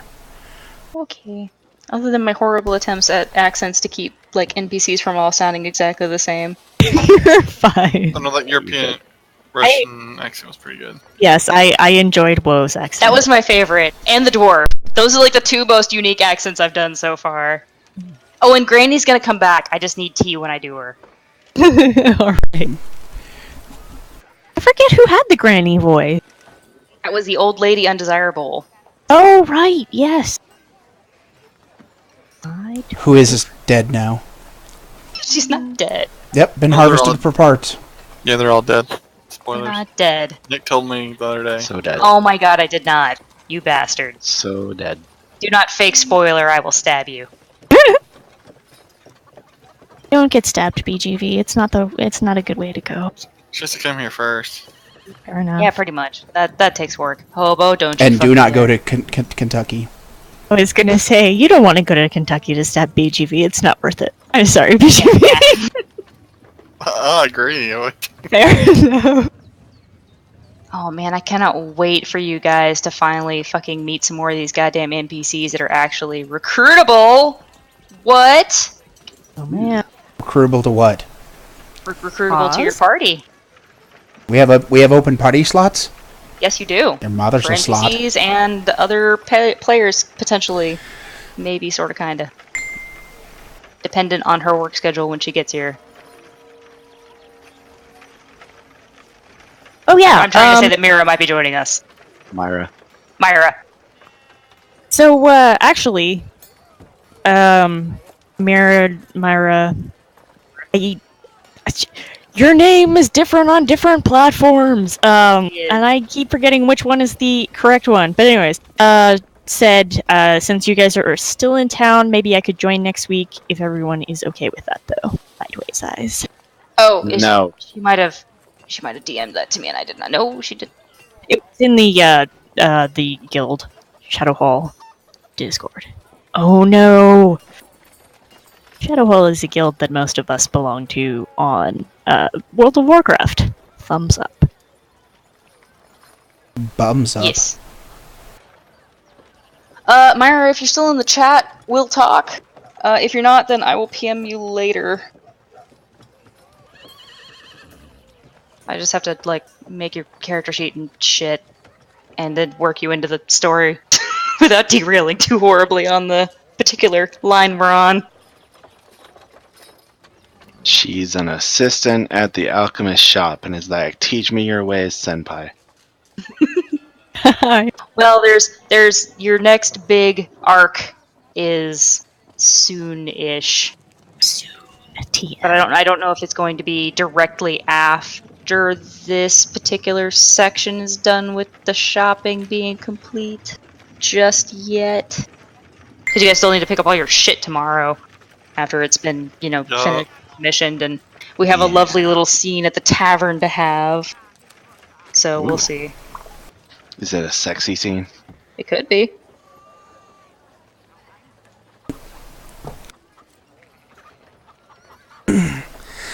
It's all good. The sheets are actually in Roll20, so you and I will just sit in here and make a character sheet up. It'll be pretty easy. I'm also extremely forgiving DM, and apparently that makes me a bad DM to some people, but anyway. I'm too forgiving, and I'm too nice, and I'm too like, yeah, sure, do that. I don't fucking care. Only if you give a shit about, like, rules lawyering, which I am occasionally bad for, so if I'm ever providing rules for shit and you guys just don't care, just tell me. Honestly, the way I've been treating it is if I directly ask you, like, hey, how do I do this again? Okay. So, and I'll probably ask you that a lot because I totally forget some of the nuanced rules and... I have books up on my computer whenever we're doing this, so... I actually found that Roll20 does not like running when I have the player handbook open, so I'm literally doing this by going on SRD and whatnot. Sometimes, honestly, that's easier. It has a search function. I'm just, like, used to navigating the PH by now, I guess. Also, super funnily enough, the 2 pages that I initially had open for this particular session tonight never got used. Because you haven't made it to the alchemist shop yet. Oh no. Yay! But it is okay, I'm going to save them so that I can pull them up later and not have to go find them again.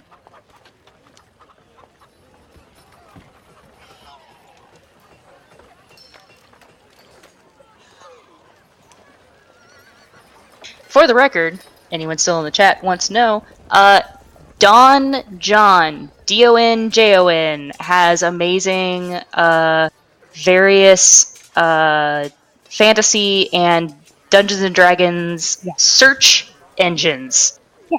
And actually, I'm pretty sure they have some dungeon generators and stuff too. They do. I did not particularly like them myself, but if you do, congrats to you. Use them up if you like them. But yeah, I've been using their search function to find shit to throw at these people. And it's awesome. These people. No, I'm kidding. These people. Nerds. Also, fun fact, I just want to add one last thing. The crafting material section of this, the blacksmith, is entirely homebrew. I will hopefully eventually have a PDF version of this up if you want to use it, but yeah, it's got a whole bunch of alloys and folded steel stats and different leathers and wood.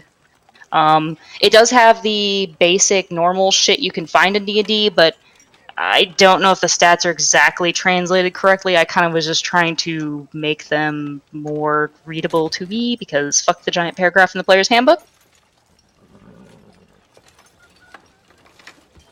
The prices are not in this spreadsheet, for the record. I'm far too fucking lazy to write that shit down. I was literally making it up on the fly. Have fun. Yay. Making up prices. Prizes? Prices. Should roll an insight Bees? check on the DM. Yes, bees. Myra, I will hit you up later. I don't want to do it right this second because I'm very tired and I will probably mistype it. I will bug you tomorrow because I'm home early from work. So see what we can whip up. Okay. On that note, I'm gonna leave the stream with a bombshell.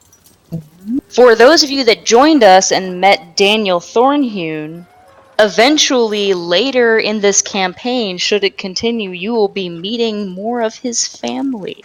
Oh man. Vague spoiler! Alright. Okay. Good night! Like a plan.